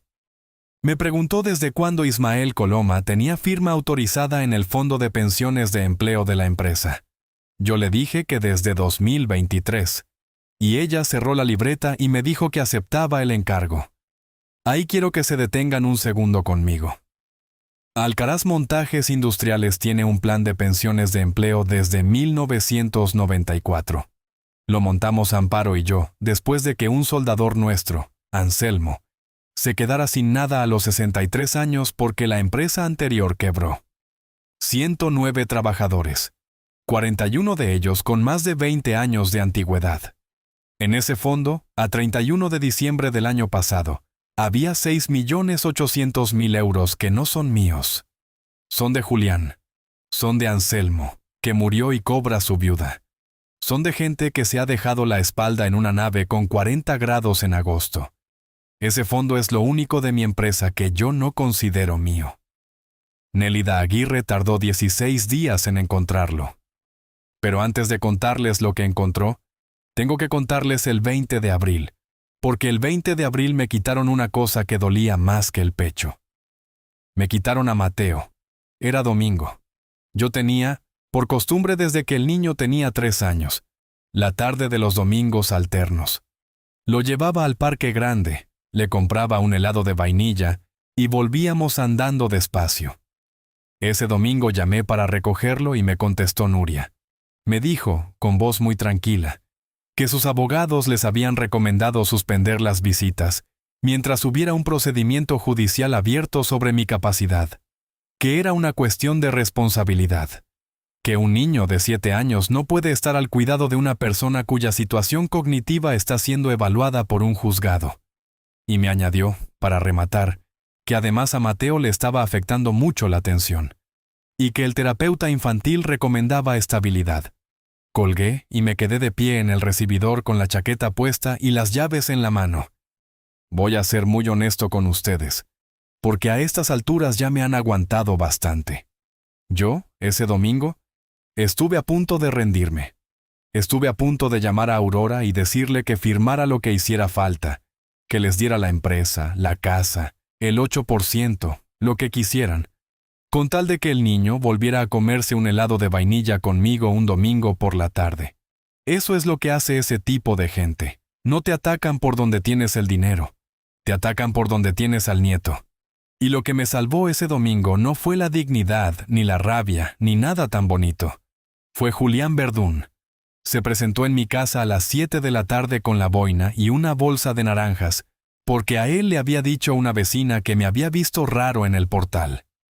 Se sentó en la cocina y estuvo 20 minutos hablando de la nave, del compresor nuevo que hacía un ruido raro, de que el chaval de mantenimiento no sabía apretar una brida. Y en un momento dado, sin venir a cuento, mirando la taza, me dijo que él tenía 41,000 euros en el plan S de la empresa, y que su mujer y él contaban con eso para la residencia si alguno de los dos se quedaba mal. Y me preguntó si aquello estaba seguro. Yo le dije que sí. Se lo dije mirándole a los ojos, y era mentira, porque yo esa tarde ya no estaba seguro de nada. Cuando se fue, me tomé las pastillas, saqué el disco duro externo del cajón del sótano, y llamé a Nélida Aguirre a las 9:30 de un domingo. Le dije que fuera a por todo. Un hombre puede perder la empresa. Un hombre puede perder al hijo, y yo lo había perdido hacía tiempo aunque tardé 3 años en enterarme. Un hombre no puede quedarse callado si el dinero de la jubilación de Julián Verdún está encima de una mesa de póker. Nélida trabajó 16 días. Yo iba a su despacho 3 mañanas por semana, con la carpeta del año que ella me pedía, y me sentaba en una silla de plástico a su lado y le explicaba qué era cada factura. Porque un perito lee números, pero yo llevaba 40 años leyendo obras. Y encontramos el mecanismo. Se lo voy a explicar como me lo explicó ella a mí, en cristiano. Porque si se lo cuento en técnico se les va a ir el santo al cielo. En 2023 se contrató a una entidad gestora nueva para el fondo de pensiones. La propuesta la firmó Ismael Coloma. La aprobación mía consta en un acta. Y el acta es de una reunión del 14 de abril de 2023. El 14 de abril de 2023 yo estaba en el Hospital Provincial de Zaragoza, con mi mujer, en paliativos. Y esa fecha yo no la tengo que recordar. La tengo tatuada. Porque ese día le pusieron la sedación. Yo no estuve en ninguna reunión el 14 de abril de 2023. Segunda firma falsa. La entidad gestora nueva se llama Grupo Bantor Asset Partners. Nélida tiró de registro mercantil. Sociedad constituida en 2022. Domicilio social en un despacho compartido de Madrid. Administrador único, Borja Belmonte de la Riva. El del máster de 9,000 euros. El cuñado que no ha cotizado un mes en su vida. Y en el capital social, un 20% a nombre de una sociedad patrimonial, cuya administradora es Sagrario Belmonte de la Riva, la del cumpleaños, la de la tarta de 3 pisos. Comisiones de gestión, 2,9% anual. El mercado está en el 0,4%. Nélida me lo dijo con una calma que daba miedo. Me dijo que en 23 meses Habían drenado del fondo de pensiones de mis trabajadores, solo en sobrecomisiones injustificadas, 347,000 euros. 347,000 euros. Del dinero de Julián. Del dinero de la viuda de Anselmo. Y me dijo que había algo peor, y que se sentara. En enero de este año se había iniciado un procedimiento de solicitud de traspaso parcial del fondo, por importe de 1,200,000 euros, a un vehículo de inversión luxemburgués. Ese traspaso estaba pendiente de una sola cosa, de la firma del titular de la empresa promotora, de mi firma, o, en su defecto, de la firma de un administrador provisional designado judicialmente. Ahí lo tienen. Ahí está toda la historia entera, en una frase. No querían mi empresa, no querían mi casa, ni el 8%, ni los 11,000 euros. Querían que un juez me declarara incapaz para que un tercero pudiera firmar por mí el traspaso de 1,200,000 euros del dinero de las pensiones de 109 trabajadores. Las 47 llamadas no eran gorroneo, eran el expediente. Cada transferencia mía, cada 4,200 euros, cada 9,000 del máster, todo eso lo estaban acumulando desde el principio, para poder presentarlo un día ante un juez como conductas de disposición patrimonial impulsivas y erráticas. Yo les estaba pagando la munición. Durante 3 años y 2 meses, yo mismo, con mi propia mano, cargué el arma con la que me iban a disparar. Estuve 3 días sin poder dormir bien, no por miedo, por una cosa peor, que es la vergüenza. La vergüenza de un hombre que se creía listo. Y el 5 de mayo, Aurora me llamó para decirme que había llegado la fecha del juicio. 26 de mayo. Y que el informe forense estaba fijado para el 14. Y me dijo también que había una novedad mala. El administrador provisional había solicitado autorización judicial para ejecutar operaciones ordinarias de la sociedad, pendientes de formalización. Entre ellas, el traspaso del fondo. Tenían fecha. 19 de mayo. Estaban a una firma. Y yo, judicialmente, no podía impedirlo, porque mi facultad de disposición estaba suspendida. Colgué y me quedé sentado en la cocina, y estuve un rato largo mirando la postal del Faro pegada en el frigorífico desde el año 96. Aquella noche perdí la cabeza durante 8 minutos. Lo cuento porque es verdad y porque no quiero salir aquí como un hombre de mármol. Cogí las llaves del coche, con el pecho como lo tenía. Sin poder girar el volante, me metí en el coche a las 11:30 de la noche para ir a casa de mi hijo y sacarlo a la calle a rastras. Arranqué. Llegué hasta el semáforo de la avenida, y allí, esperando en el rojo, me vi la cara en el retrovisor. Y lo que vi no fue a un padre.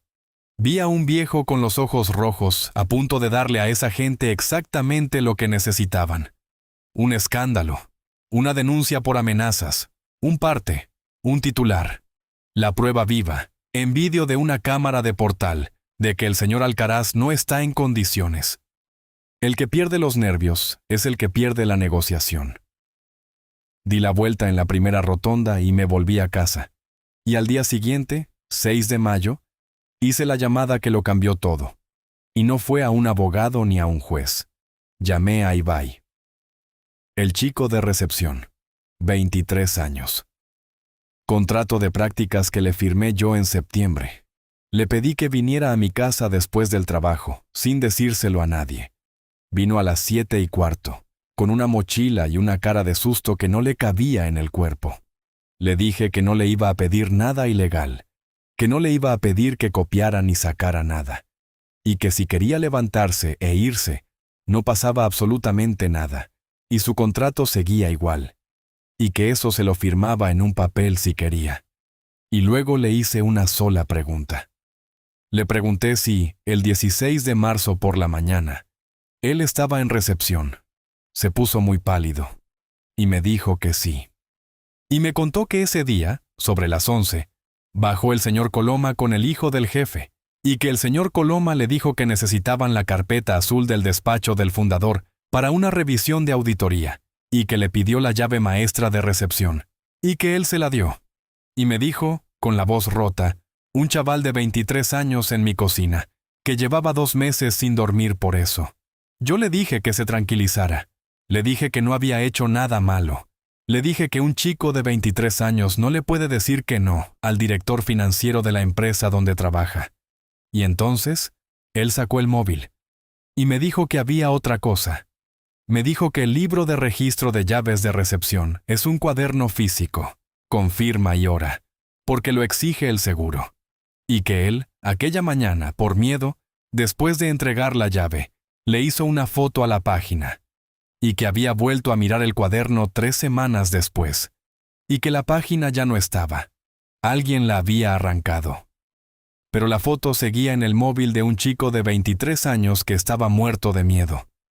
Yo miré la pantalla, y en esa foto, con fecha y hora del 16 de marzo a las 11:04, en el renglón de la llave maestra del despacho de dirección, había 2 firmas.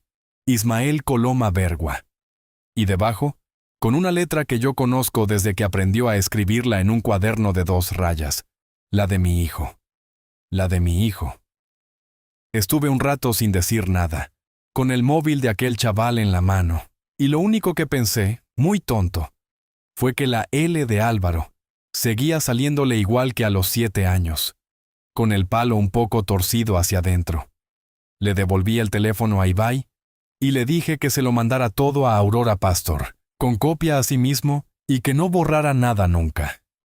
Le dije que a partir de ese momento no hablara del tema con nadie de la empresa, ni con su novia, ni con su madre, y que si Ismael Coloma le preguntaba algo, que le dijera la verdad, que él le dio la llave porque se la pidió su superior. Y le dije que si un día alguien intentaba echarlo por esto, se lo iba a encontrar de frente. Se fue llorando el chaval, en la puerta, de puro alivio.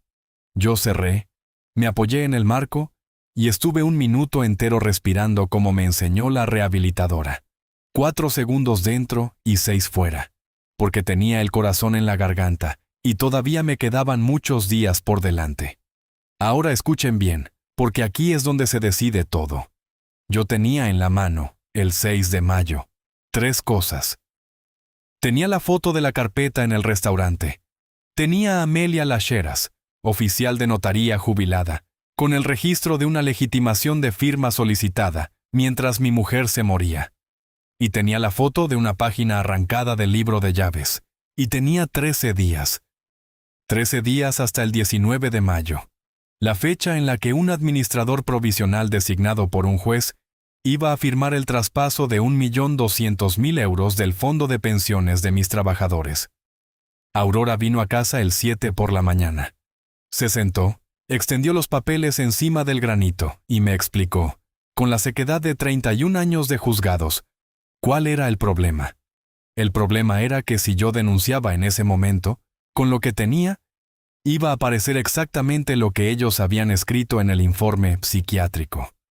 Un viejo recién operado, en duelo, que después de perder una vista cautelar, empiezan a acusar a su hijo, a su nuera, a su director financiero y a media provincia de una conspiración. Un juez lee eso y ve un síntoma.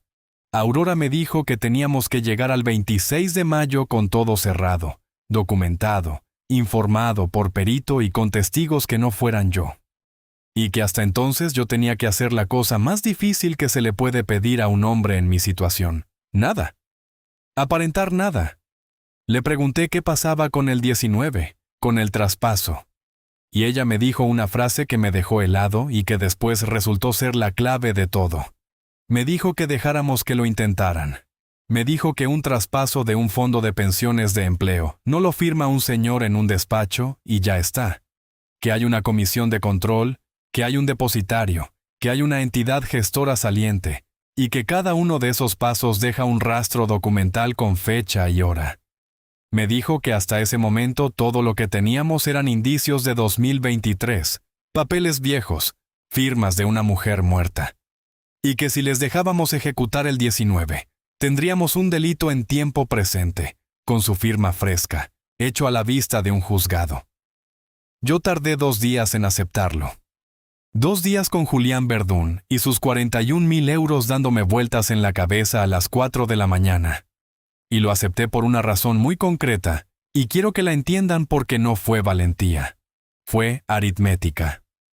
Nélida Aguirre me explicó que un traspaso de esa naturaleza no se materializa el mismo día. Que la orden se cursa, el depositario tiene un plazo de verificación, y que en el caso de la entidad depositaria de nuestro fondo, ese plazo era de 5 días hábiles. 5 días hábiles. Del 19 de mayo al 26. El dinero se movería el mismo día del juicio. Un hombre no golpea cuando el otro está a punto de cometer el error. Golpea cuando ya lo ha cometido entero. Y entonces, señores, empezó la parte de esta historia que yo llamo la capitulación. Porque yo no me limité a esperar callado. Yo les di de comer. El 9 de mayo llamé a mi hijo. Le dije, con la voz cansada de verdad, porque no me hizo falta fingirla, que estaba agotado, que llevaba 2 meses sin dormir, que había ido al cardiólogo y que me había subido la medicación. Le dije que ya no quería pelear más, y que lo único que quería era ver a Mateo. Y le dije que estaba dispuesto a hablar de un acuerdo antes del juicio para que aquello se acabara. Se hizo un silencio, y después mi hijo me dijo que estaba muy contento de oírme decir eso. Muy contento. Al día siguiente me llamó Nuria, cariñosísima. Me dijo que ella siempre había querido esto, que lo del juzgado había sido un paso durísimo para ellos pero necesario. Y que si yo aceptaba un acuerdo de administración de apoyo voluntaria, sin declaración judicial, todo el mundo quedaría bien y Mateo podría volver a verme enseguida. Me propuso una reunión de mediación familiar, en un despacho neutral, con los abogados de las 2 partes. Yo le dije que me parecía muy bien, y le dije, poniendo la voz un poco temblona, que solo pedía una cosa, que estuvieran todos. Que si íbamos a arreglarlo, quería a la familia entera delante, porque no quería que después nadie contara una versión distinta. Ella me dijo que por supuesto, que sus padres estarían encantados de acompañarnos. Y ahí ya no hubo vuelta atrás. Yo acababa de conseguir, pidiéndolo como un favor de viejo, que 11 personas se sentaran voluntariamente en la misma habitación el día que yo eligiera. Fijamos la mediación para el 26 de mayo a las 10 de la mañana. El mismo día del juicio, 2 horas antes. Eso lo propuso el abogado de ellos. No yo. Lo propuso él porque quería llegar a la sala con un acuerdo firmado debajo del brazo y ahorrarse la vista. Yo dije que sí a todo. Los 10 días siguientes fueron los más raros de mi vida. Por las mañanas trabajaba con Nélida Aguirre en su despacho de la calle San Miguel, con la carpeta del año que tocara, reconstruyendo el fondo de pensiones factura a factura. Por las tardes hacía la rehabilitación cardíaca en el centro de salud, con otras 7 personas de mi edad, todos con la misma cicatriz y la misma bicicleta estática, y una fisioterapeuta de 30 años que nos animaba como si fuéramos críos. Y por las noches, en casa, dejaba que mi nuera me llamara. Me llamó 5 veces en 10 días. 5, después de 3 años de no llamar más que para pedir. Y cada llamada era una excavación. En la del 12 de mayo me contó, muy dulce, que a Mateo lo iban a cambiar de colegio el curso que viene. A uno con un proyecto internacional que costaba 1.100 euros al mes, y que era una pena que la situación estuviera tan tensa porque a lo mejor yo habría querido participar en eso. En la del 14 me preguntó, como quien no quiere la cosa, si yo tenía documentación de la empresa en casa. Le dije que no, que yo de papeles no entiendo, que de eso siempre se ocupó Amparo y después Ismael. Se le notó el alivio a través del teléfono. En la del 16 me dijo que su hermano Borja había montado una gestora de inversiones muy seria en Madrid, y que quizá algún día yo podría dejarles a ellos el tema del ahorro de los trabajadores, que era una cosa muy delicada para llevarla a un señor de 70 años. Yo le dije que seguramente tenía razón, y le pregunté, con voz de tonto, si eso era mucho lío de papeles. Y ella me dijo, riéndose, que no me preocupara, que ya estaba casi todo hecho. Ya estaba casi todo hecho. Lo grabé todo. Aquí quiero ser muy claro, porque hay gente que me lo ha preguntado después. En este país, uno puede grabar una conversación en la que participa. No hace falta avisar al otro. Se lo confirmé a Aurora 3 veces antes de hacerlo, porque yo no iba a manchar 2 años de trabajo con una prueba nula. 5 conversaciones, 2 horas y 11 minutos de grabación. Y en 2 horas y 11 minutos, mi nuera Nuria Belmonte de la Riva se colocó ella sola encima de la mesa, con lazo. El 18 de mayo por la noche pasó una cosa que no estaba en ningún plan. Sobre las 10:30 llamaron al telefonillo. Era Álvaro, solo. Subió y se quedó de pie en el recibidor, sin quitarse la chaqueta, y me dijo que pasaba por el barrio. No pasaba por el barrio. Vive a 11 minutos. Lo hice entrar en la cocina. Le puse un vaso de agua porque no tenía otra cosa, y estuvo 40 minutos sentado en esa silla sin decir nada importante. Me habló del coche que le habían quitado, de que había cogido uno de segunda mano. Me habló del piso de alquiler al que se habían mudado en Delicias, 68 metros, cuando venían de 220. Me habló de que Mateo preguntaba por mí. Y en un momento, mirando el vaso, me dijo que él nunca había querido llegar hasta aquí. Yo no dije nada. Y entonces mi hijo levantó la cabeza y me preguntó si yo estaba bien del corazón. Se lo juro que me lo preguntó. 2 meses y 4 días después de la operación, mi hijo me preguntó si yo estaba bien. Y aquí, señores, tengo que confesarles una cosa. Yo tuve la boca abierta durante 2 segundos. 2 segundos en los que estuve a punto de decírselo todo. De decirle que sabía lo de la llave, lo del notario en la habitación, lo de la firma de su madre, lo de Bantor, lo del 1.200.000. De decirle que se apartara antes del 26 porque yo todavía podía salvarlo si él se apartaba. 2 segundos. Y no lo hice. No lo hice porque me acordé de la L torcida en el libro de llaves. No lo hice porque un hombre que firma en un libro de registro a las 11:04 de la mañana del 16 de marzo, mientras a su padre le cambian un drenaje, no se está dejando arrastrar. Está firmando. Le dije que estaba bien, que un poco cansado. Le dije que nos veíamos el 26. Se fue. Y yo me quedé fregando ese vaso durante mucho más tiempo del que necesita un vaso, con el agua corriendo, y por primera vez desde el funeral se me saltaron las lágrimas. No por lo que me habían hecho, por lo que había criado. Yo le pagué la carrera a ese chico, le pagué un máster en Barcelona, le pagué la boda, 42.000 euros en el 2016, le pagué la casa, le puse un despacho en mi empresa con un cargo que no existía antes de que él llegara. Le di todo lo que yo no tuve.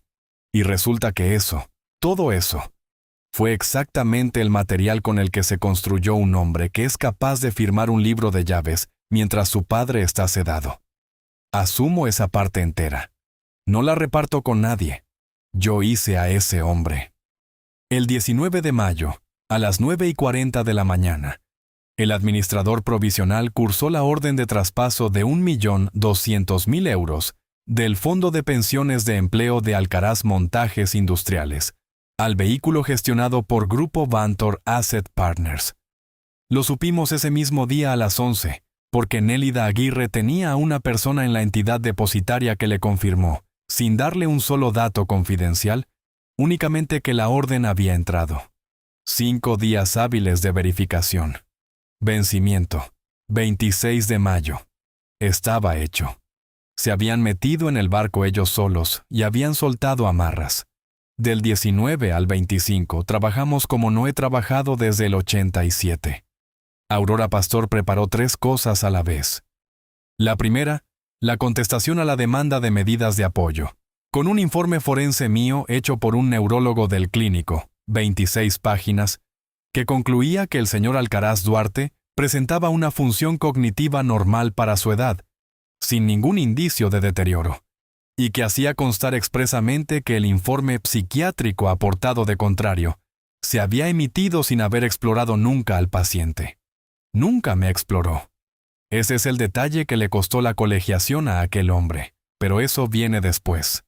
La segunda, un escrito de oposición y solicitud de medida cautelar urgente sobre el fondo de pensiones, con el informe de Nélida Aguirre. 141 páginas, 68 anexos.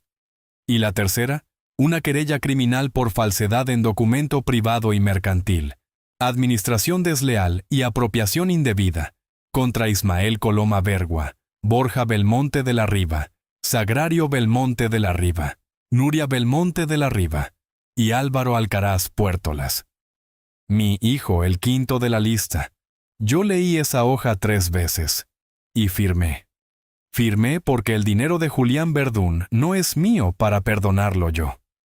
El 25 de mayo por la tarde, Aurora me llamó para decirme que la querella estaba lista para presentarse el lunes 27 a primera hora, y que el escrito de la cautelar urgente entraba el mismo 26 a las 9, una hora antes de la mediación. Y me preguntó si estaba seguro de querer ir a la mediación.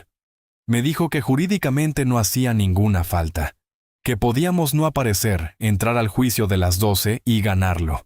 Yo le dije que sí hacía falta, no por venganza, o no solo. Hacía falta porque durante 3 años y 2 meses, esa gente me contó una historia a mí, cada uno por su lado, en llamadas de noche, en cocinas, en teléfonos fijos, en pasillos.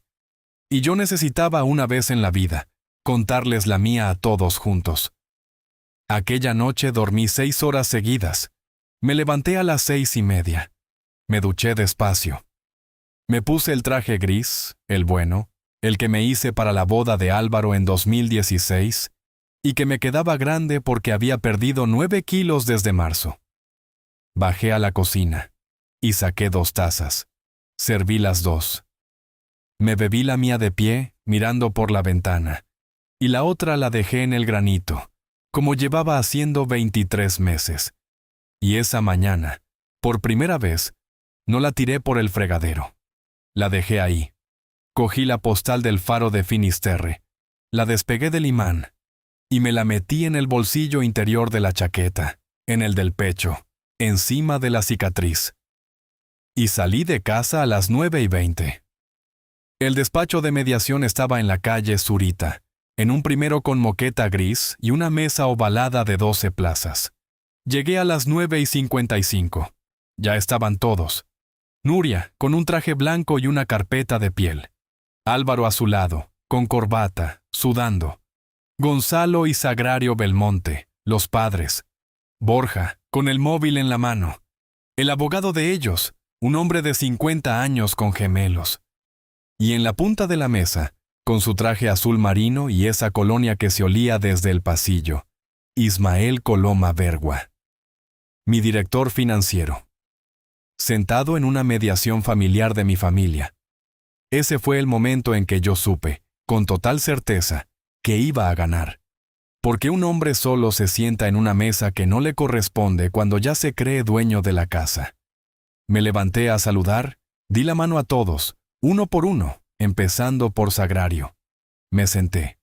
Detrás de mí entró Aurora Pastor, con un carrito de esos de ruedas con 2 cajas de archivo. Y detrás de ella, Nélida Aguirre. Vi cómo el abogado de ellos miraba las cajas. La mediadora abrió la sesión y le dio la palabra a la parte solicitante. Nuria habló 11 minutos. Habló de dolor. Habló de una familia rota. Habló de que ellos habían tomado la decisión más difícil de su vida por amor. Porque a veces cuidar significa tomar decisiones que la persona querida no entiende en ese momento. Habló de mi deterioro, de mi aislamiento, de mi generosidad descontrolada. Y terminó diciendo, con la voz preciosamente quebrada, que ellos solo pedían un marco de apoyo que me permitiera vivir tranquilo mis últimos años en un entorno de bajo estrés. Su abogado deslizó por la mesa un documento de 9 páginas, un acuerdo de administración voluntaria, con la firma preparada, con un espacio para la mía, y Nuria me lo empujó suavemente hacia adelante, con 2 dedos, y me dijo que no tuviera miedo, que lo leyera con calma, que ellos me querían. Yo miré el documento, y luego miré a mi nuera, y le dije que antes de firmar nada quería contarles una cosa muy corta. Le dije que en marzo, cuando me operaron, yo pensé mucho en el faro. Y saqué del bolsillo interior de la chaqueta la postal de Finisterre, descolorida, con el imán todavía pegado detrás, y la puse encima de la mesa, en el centro, delante de todos. Nadie entendió nada. Sagrario Belmonte incluso sonrió, con esa sonrisa de compasión que se le pone a la gente cuando cree que está delante de un viejo que se ha ido de la cabeza. Y entonces, Aurora Pastor abrió la primera caja. No sacó todo de golpe. Eso es de aficionados. Sacó un documento. Uno solo. Y lo puso delante del abogado de ellos, no delante de mí. Era un escrito con el sello de entrada del juzgado de primera instancia número 14, registrado esa misma mañana a las 9:06. Aurora explicó, sin levantar la voz, que a las 9:06 se había presentado una solicitud de medida cautelar urgente de suspensión de la orden de traspaso cursada el 19 de mayo sobre el Fondo de Pensiones de Empleo de Alcaraz Montajes Industriales, y que a las 9:40 el juzgado había acordado la suspensión provisional y había requerido a la entidad depositaria para que no ejecutara la verificación que vencía ese mismo día. Se hizo un silencio muy raro en aquella sala.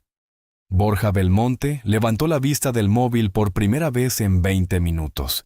El abogado de ellos preguntó ¿qué traspaso?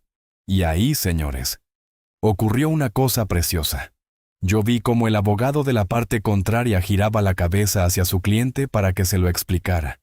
Y vi cómo Nuria Belmonte no le sostenía la mirada a su propio abogado. Ese hombre no sabía nada. Le habían contratado para un pleito de familia y estaba sentado, sin saberlo, encima de un delito contra el patrimonio de 109 trabajadores. Aurora sacó el segundo documento. El informe de Nélida Aguirre. 141 páginas. Lo puso encima de la mesa con las dos manos, porque pesaba. Y le cedió la palabra. Nélida Aguirre habló 24 minutos, y no miró a nadie a la cara ni una sola vez, porque los peritos buenos hablan a los papeles. Empezó por el año 2023. Dijo que la designación de Grupo Bantor Asset Partners como gestora del Fondo de Pensiones de Empleo constaba aprobada en acta de reunión de 14 de abril de 2023, firmada por el fundador. Y dijo que aportaba como anexo 41 el registro de ingresos del Hospital Provincial de Zaragoza, acreditando que ese día, a esa hora, el firmante se encontraba en la unidad de cuidados paliativos, planta segunda, habitación 207, acompañando a su esposa. Dijo que Grupo Bantor Asset Partners se constituyó en 2022, con un capital social de 3.000 euros, sin empleados, con domicilio en un despacho compartido de la calle Orense de Madrid. Dijo que su administrador único era Borja Belmonte de la Riva. Dijo que un 20% del capital pertenecía a una sociedad patrimonial administrada por Sagrario Belmonte de la Riva. Sagrario dejó de sonreír exactamente en ese punto. Lo tengo grabado en la cabeza. Se le fue la cara a un color que no era ni blanco ni gris. Nélida siguió. Dijo que la comisión de gestión aplicada era del 2,9% anual, frente a una media de mercado del 0,4%, y que el sobrecoste soportado por el fondo entre junio de 2023 y marzo de este año ascendía a 347.280 euros. Dijo que ese dinero no era patrimonio de la sociedad ni del fundador, sino derechos consolidados de 109 partícipes. Y dijo la última frase con la misma voz plana con la que había dicho todas las demás, que la orden de traspaso de 1.200.000 euros, cursada el 19 de mayo, tenía como destino un vehículo luxemburgués, cuyo beneficiario último era la misma estructura. El abogado de ellos cerró su carpeta. Ese gesto lo he visto 3 o 4 veces en 40 años. Cuando un abogado cierra la carpeta en mitad de una reunión, es que ha dejado de defender y ha empezado a calcular cómo salir. Nuria intentó recuperar el timón. Dijo que todo aquello eran cuestiones mercantiles complejas que se estaban mezclando maliciosamente con un asunto familiar, y que ella se sentía profundamente violentada. Y me dijo a mí, directamente, que aquello era exactamente la conducta errática que ellos venían denunciando. Yo le dije que tenía razón en una cosa, que sí era una conducta, y le pedí a Aurora que abriera la segunda caja. De la segunda caja salió el sobre con las firmas. Aurora repartió 3 copias de una fotografía, con fecha y hora incrustadas por el propio dispositivo. 16 de marzo, 11 horas y 4 minutos. Página del libro de registro de llaves de recepción de Alcaraz Montajes Industriales. Entrega de la llave maestra del despacho de dirección. 2 firmas. Ismael Coloma Bergua y Álvaro Alcaraz Puertolas. Y Aurora añadió, con toda la calma del mundo, que esa página física ya no existe en el cuaderno, que fue arrancada en fecha indeterminada entre finales de marzo y principios de abril, y que el testigo que hizo la fotografía había prestado ya declaración documentada ante ella. Ismael Coloma se puso de pie. Fue el primero. Dijo que él tenía otra reunión. Aurora le dijo, sin levantar la voz, que se sentara si quería enterarse de lo que le iba a llegar a su domicilio el lunes, porque era mucho mejor enterarse sentado. Se sentó.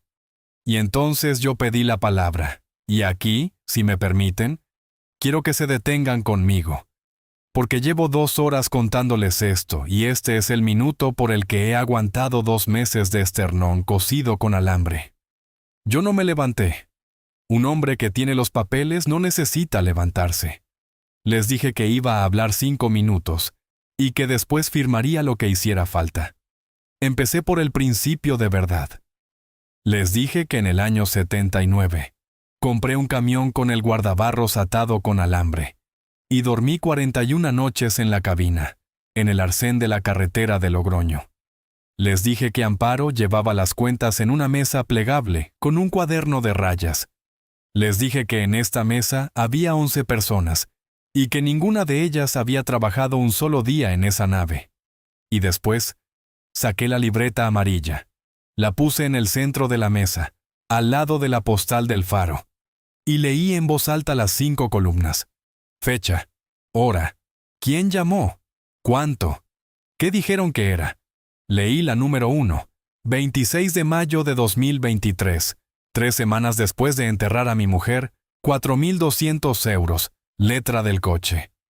Leí la número 23, 1.100 euros, tratamiento de fertilidad, con la petición expresa de que no se lo contara a mi hijo. Y le pregunté a Nuria, sin subir el tono, si quería que dijera delante de sus padres en qué se gastó ese dinero. No contestó. Leí la 31, 9.000 euros, máster de Borja. Leí la 39, 42.000 euros, servilleta de papel firmada en mi cocina, y saqué la servilleta. La saqué del bolsillo del traje, dentro de una funda de plástico transparente, porque yo lo guardo todo, y eso en esta familia se consideraba una manía de viejo. Gonzalo Belmonte se tapó la cara con la mano. Les dije la suma total, 191.200 euros en 3 años y 2 meses. Y les dije la parte que de verdad importaba. Les dije que esa libreta no la escribí para reclamar nada, que si me hubieran pedido el doble, se lo habría dado, porque un padre da, que la escribí porque yo apunto, y que ellos, a la hora de construir su informe psiquiátrico, habían usado mis propias transferencias como prueba de que yo estaba mal de la cabeza. Les dije que habían convertido mi generosidad en un síntoma, y les dije la última cifra, 47 llamadas para pedir dinero. 0 llamadas al Hospital Miguel Servet entre el 14 y el 20 de marzo. Y les conté lo del 17 de marzo. Les conté que a las 11:40 de la mañana se presentó en la planta de cardiología un notario acompañado de 2 familiares directos, solicitando acceso a la habitación 412 para la firma de un documento. Y que la supervisora de planta, Rosa Trayero, 29 años de oficio, lo denegó por escrito haciendo constar que el paciente estaba sedado en el 3er día de postoperatorio. Puse la copia del libro de incidencias encima de la mesa. Y les dije la frase que llevaba 2 meses guardada. Les dije que no fueron a verme, que fueron a que firmara, y que esa noche cenaron tarta de 3 pisos. Nuria dijo que aquello era una interpretación malintencionada y cruel, y yo le contesté con lo único que le contesté a ella en toda la reunión. Le dije que ella me había explicado por teléfono, el 31 de marzo en mi cocina, que a las personas de mi edad los disgustos les cuestan la vida. Le dije que tenía toda la razón, que era una frase muy cierta, y que lo único que había calculado mal era a quién le iba a costar el disgusto. Después le pedí a Aurora que pusiera la grabación, 2 horas y 11 minutos de conversaciones telefónicas, todas mantenidas conmigo, todas legales. No las pusimos enteras, claro. Pusimos 4 minutos. Pusimos a Nuria diciéndome, riéndose, que no me preocupara por el tema del ahorro de los trabajadores, que ya estaba casi todo hecho. Pusimos a Nuria preguntándome si yo tenía documentación de la empresa en casa. Y pusimos 22 segundos del 14 de mayo, en los que ella le decía a alguien, tapando mal el micrófono, que el viejo ya estaba hablando y que aguantara Borja una semana más. El viejo ya estaba hablando. Yo miré a mi hijo mientras sonaba eso. Álvaro tenía las 2 manos encima de la mesa y estaba mirando la postal del faro. Y entonces vino lo último, y lo último lo hizo Amelia Lacheras, que había estado sentada en una silla junto a la pared desde el principio, y que nadie sabía quién era. Se levantó, dijo su nombre completo, dijo que había sido oficial de notaría durante 41 años, 32 de ellos en el despacho de Fermín Belmonte, en Soria. Sagrario Belmonte dijo que aquello era una vergüenza, que su tío llevaba 2 años muerto. Amelia le dijo que precisamente por eso hablaba ella. Y contó, con voz de mujer que ha visto firmar a mucha gente, que el 21 de marzo de 2023 se solicitó en aquel despacho la legitimación de una firma de amparo Puerto Las Salinas, en un documento privado de cesión del 8% de las participaciones de Alcaraz Montajes, que ella llamó al hospital, que le confirmaron que la señora estaba en sedación paliativa desde hacía 11 días, que se negó a tramitarlo, y que la persona que había llevado el documento le dejó una tarjeta. Sacó la tarjeta de la carpeta de gomas color crema y la puso sobre la mesa. Ismael Coloma Bergua. Y ahí, señores, se acabó. No hubo gritos, se lo digo con honestidad, porque yo también esperaba gritos y no los hubo. Lo que hubo fue una cosa mucho más fea, que es una familia empezando a acusarse a sí misma delante de un mediador. Gonzalo Belmonte le preguntó a su hijo Borja qué era la sociedad esa de Madrid. Borja dijo que él solo había puesto el nombre, que se lo pidió su hermana. Sagrario le dijo a Borja que se callara. Nuria le dijo a su madre que ella no tenía ni idea de nada y que se metiera en sus asuntos. El abogado de ellos les dijo a todos, en voz alta y por primera vez, que a partir de ese momento nadie dijera una palabra más. Ismael Coloma se levantó y se fue, y esa vez no lo paró nadie. Yo me quedé sentado. Y la mediadora, que era una mujer joven que se había pasado 1 hora y media escribiendo sin decir nada, cerró la sesión haciendo constar que no había acuerdo. Salí a la calle Zurita a las 11:45. Y a las 12 entramos en la vista del juicio, 2 calles más abajo. Duró 50 minutos. La parte contraria retiró la solicitud de medidas de apoyo. La retiró en el mismo acto. La sentencia, dictada el 4 de junio, no solo desestimó íntegramente la petición, sino que impuso las costas a los solicitantes por temeridad, y ordenó deducir testimonio y remitir las actuaciones al juzgado de instrucción, por si los hechos relatados fueran constitutivos de delito. Yo salí de allí andando, despacio, del brazo de Aurora Pastor, con el traje que me quedaba grande. En la escalera no había nadie llorando. Y ahora les cuento las consecuencias, una por una, porque a mí me parece de mala educación contar una historia como esta y despacharla en 2 frases. El fondo de pensiones. El traspaso del 1.200.000 euros nunca se ejecutó. El juzgado acordó la suspensión definitiva el 30 de mayo. Grupo Bantor Asset Partners fue cesada como entidad gestora el 11 de junio. En noviembre, la aseguradora y el propio despacho de Bantor devolvieron al fondo 374.000 euros, entre sobrecomisiones y responsabilidad civil pactada. Julián Verdún tiene sus 41.000 euros, más lo que le corresponda del reintegro. Se lo dije yo en persona, en su casa, con la boina puesta y el tupper de su mujer encima de la mesa. Y ese hombre de 81 años lloró en su cocina, y yo también, y eso no se lo he contado a nadie hasta hoy. Ismael Coloma Bergua. Despedido el 28 de mayo por transgresión de la buena fe contractual. Impugnó el despido y lo perdió. Procesado por falsedad en documento mercantil y administración desleal. En marzo de este año llegó a un acuerdo de conformidad. 2 años y 4 meses de prisión. Inhabilitación profesional de 6 años y una responsabilidad civil de 190,000 euros. Como no tenía antecedentes, no ha entrado en la cárcel. Trabaja de comercial en una empresa de suministros de Huesca. Su colonia me la sigo encontrando de vez en cuando en la calle, en gente que pasa, y todavía se me revuelve algo. El psiquiatra que firmó el informe sin haberme visto nunca. Expediente disciplinario del colegio profesional, resuelto con suspensión de 18 meses. Aurora me dijo que la queja la firmara yo. La firmé. Borja Belmonte de la Riva. Investigado como administrador único de la sociedad instrumental. Su defensa está siendo que él era un testaferro sin conocimiento. Puede que le funcione. Lo que sí ha pasado ya es que su padre, Gonzalo, tuvo que hipotecar la casa de Soria, la casa del abolengo, para pagarle un abogado penalista de Madrid. 41,000 euros de provisión de fondos, justo la misma cifra que la jubilación de Julián.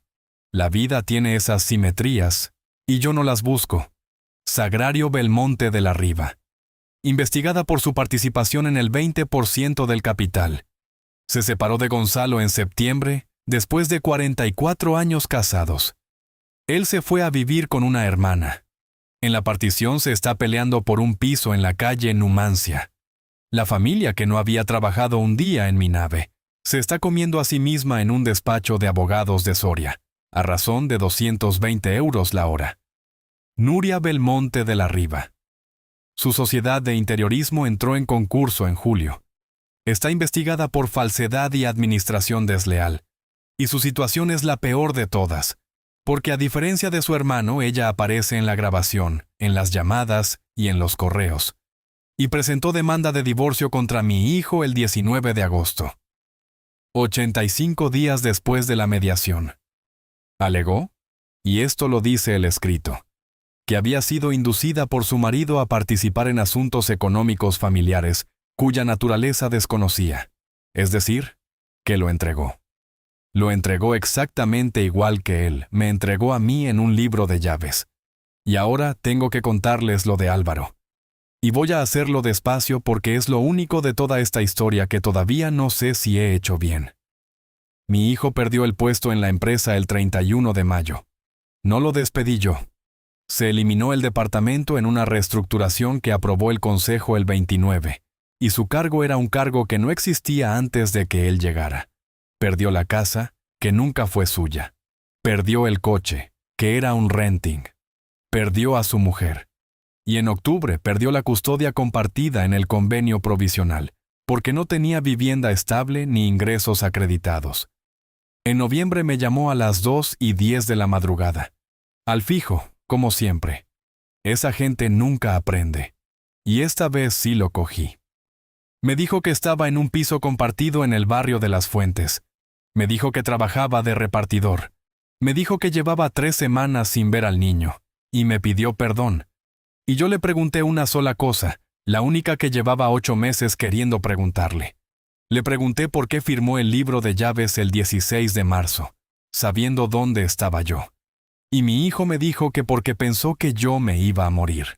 Que el 14 de marzo por la noche le llamó una enfermera, que sí que se lo comunicaron, que sí que lo supo desde el primer día, y que Nuria le dijo que si yo me moría sin dejar las cosas atadas, la empresa iría a un consejo lleno de gente que no era familia, y que él, en vez de coger el coche 11 minutos, cogió una carpeta.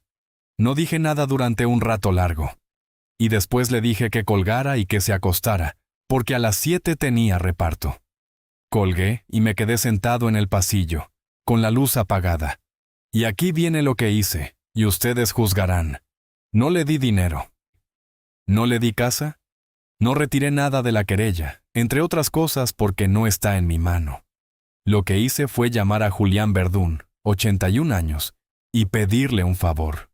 Y en enero, Álvaro Alcaraz Puertolas empezó a trabajar de peón en una empresa de montaje industrial de Cuarte que no es mía, con un contrato normal, a 1.540 euros al mes, cargando estructura y aprendiendo a apretar una brida con un hombre de 62 años, que le grita cuando lo hace mal. No lo sabe. Cree que entró por una bolsa de empleo. Y va a seguir sin saberlo, salvo que un día vea esto. Yo no le he perdonado. Quiero ser muy claro con esto, porque hay mucha gente que necesita oír que se perdona, y no siempre se puede. Yo no le he perdonado a mi hijo que no viniera al hospital. Pero un hombre puede no perdonar, y aún así, no dejar que su propio hijo duerma en la calle. Esas dos cosas caben juntas en un mismo pecho. Yo lo sé porque llevo un año cargándolas. A Mateo lo veo desde febrero. Un domingo de cada 4 horas, en un punto de encuentro familiar los 3 primeros meses y ahora ya normal. Le compro un helado de vainilla. En marzo cumplió 8 años. Le pregunté qué quería y me dijo que le contara cómo era el camión. Le conté lo del guardabarros atado con alambre y las 41 noches en la cabina. Y ese crío me escuchó sin tocar el móvil, que a los 8 años, y en el año en el que estamos, es lo máximo que un hombre puede pedir. La empresa está bien. Cerramos el ejercicio con 114 empleados, 5 más.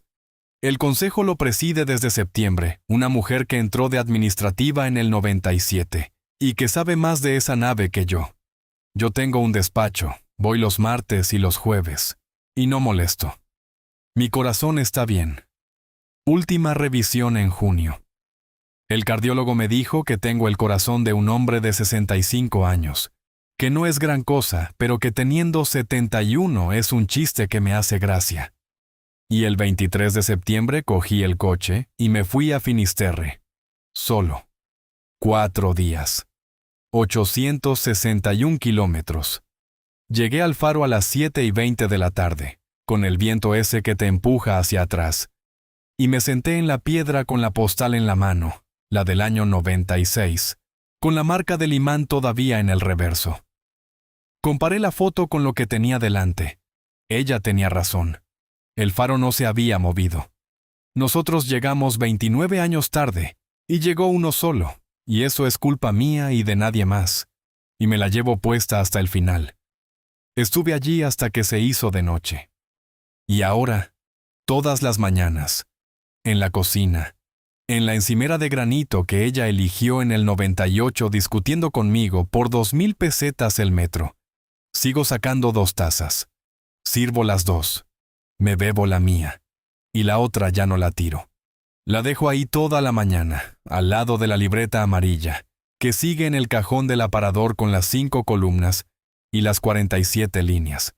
La 48 no llegué a apuntarla. No hizo falta. Esa la cobré entera.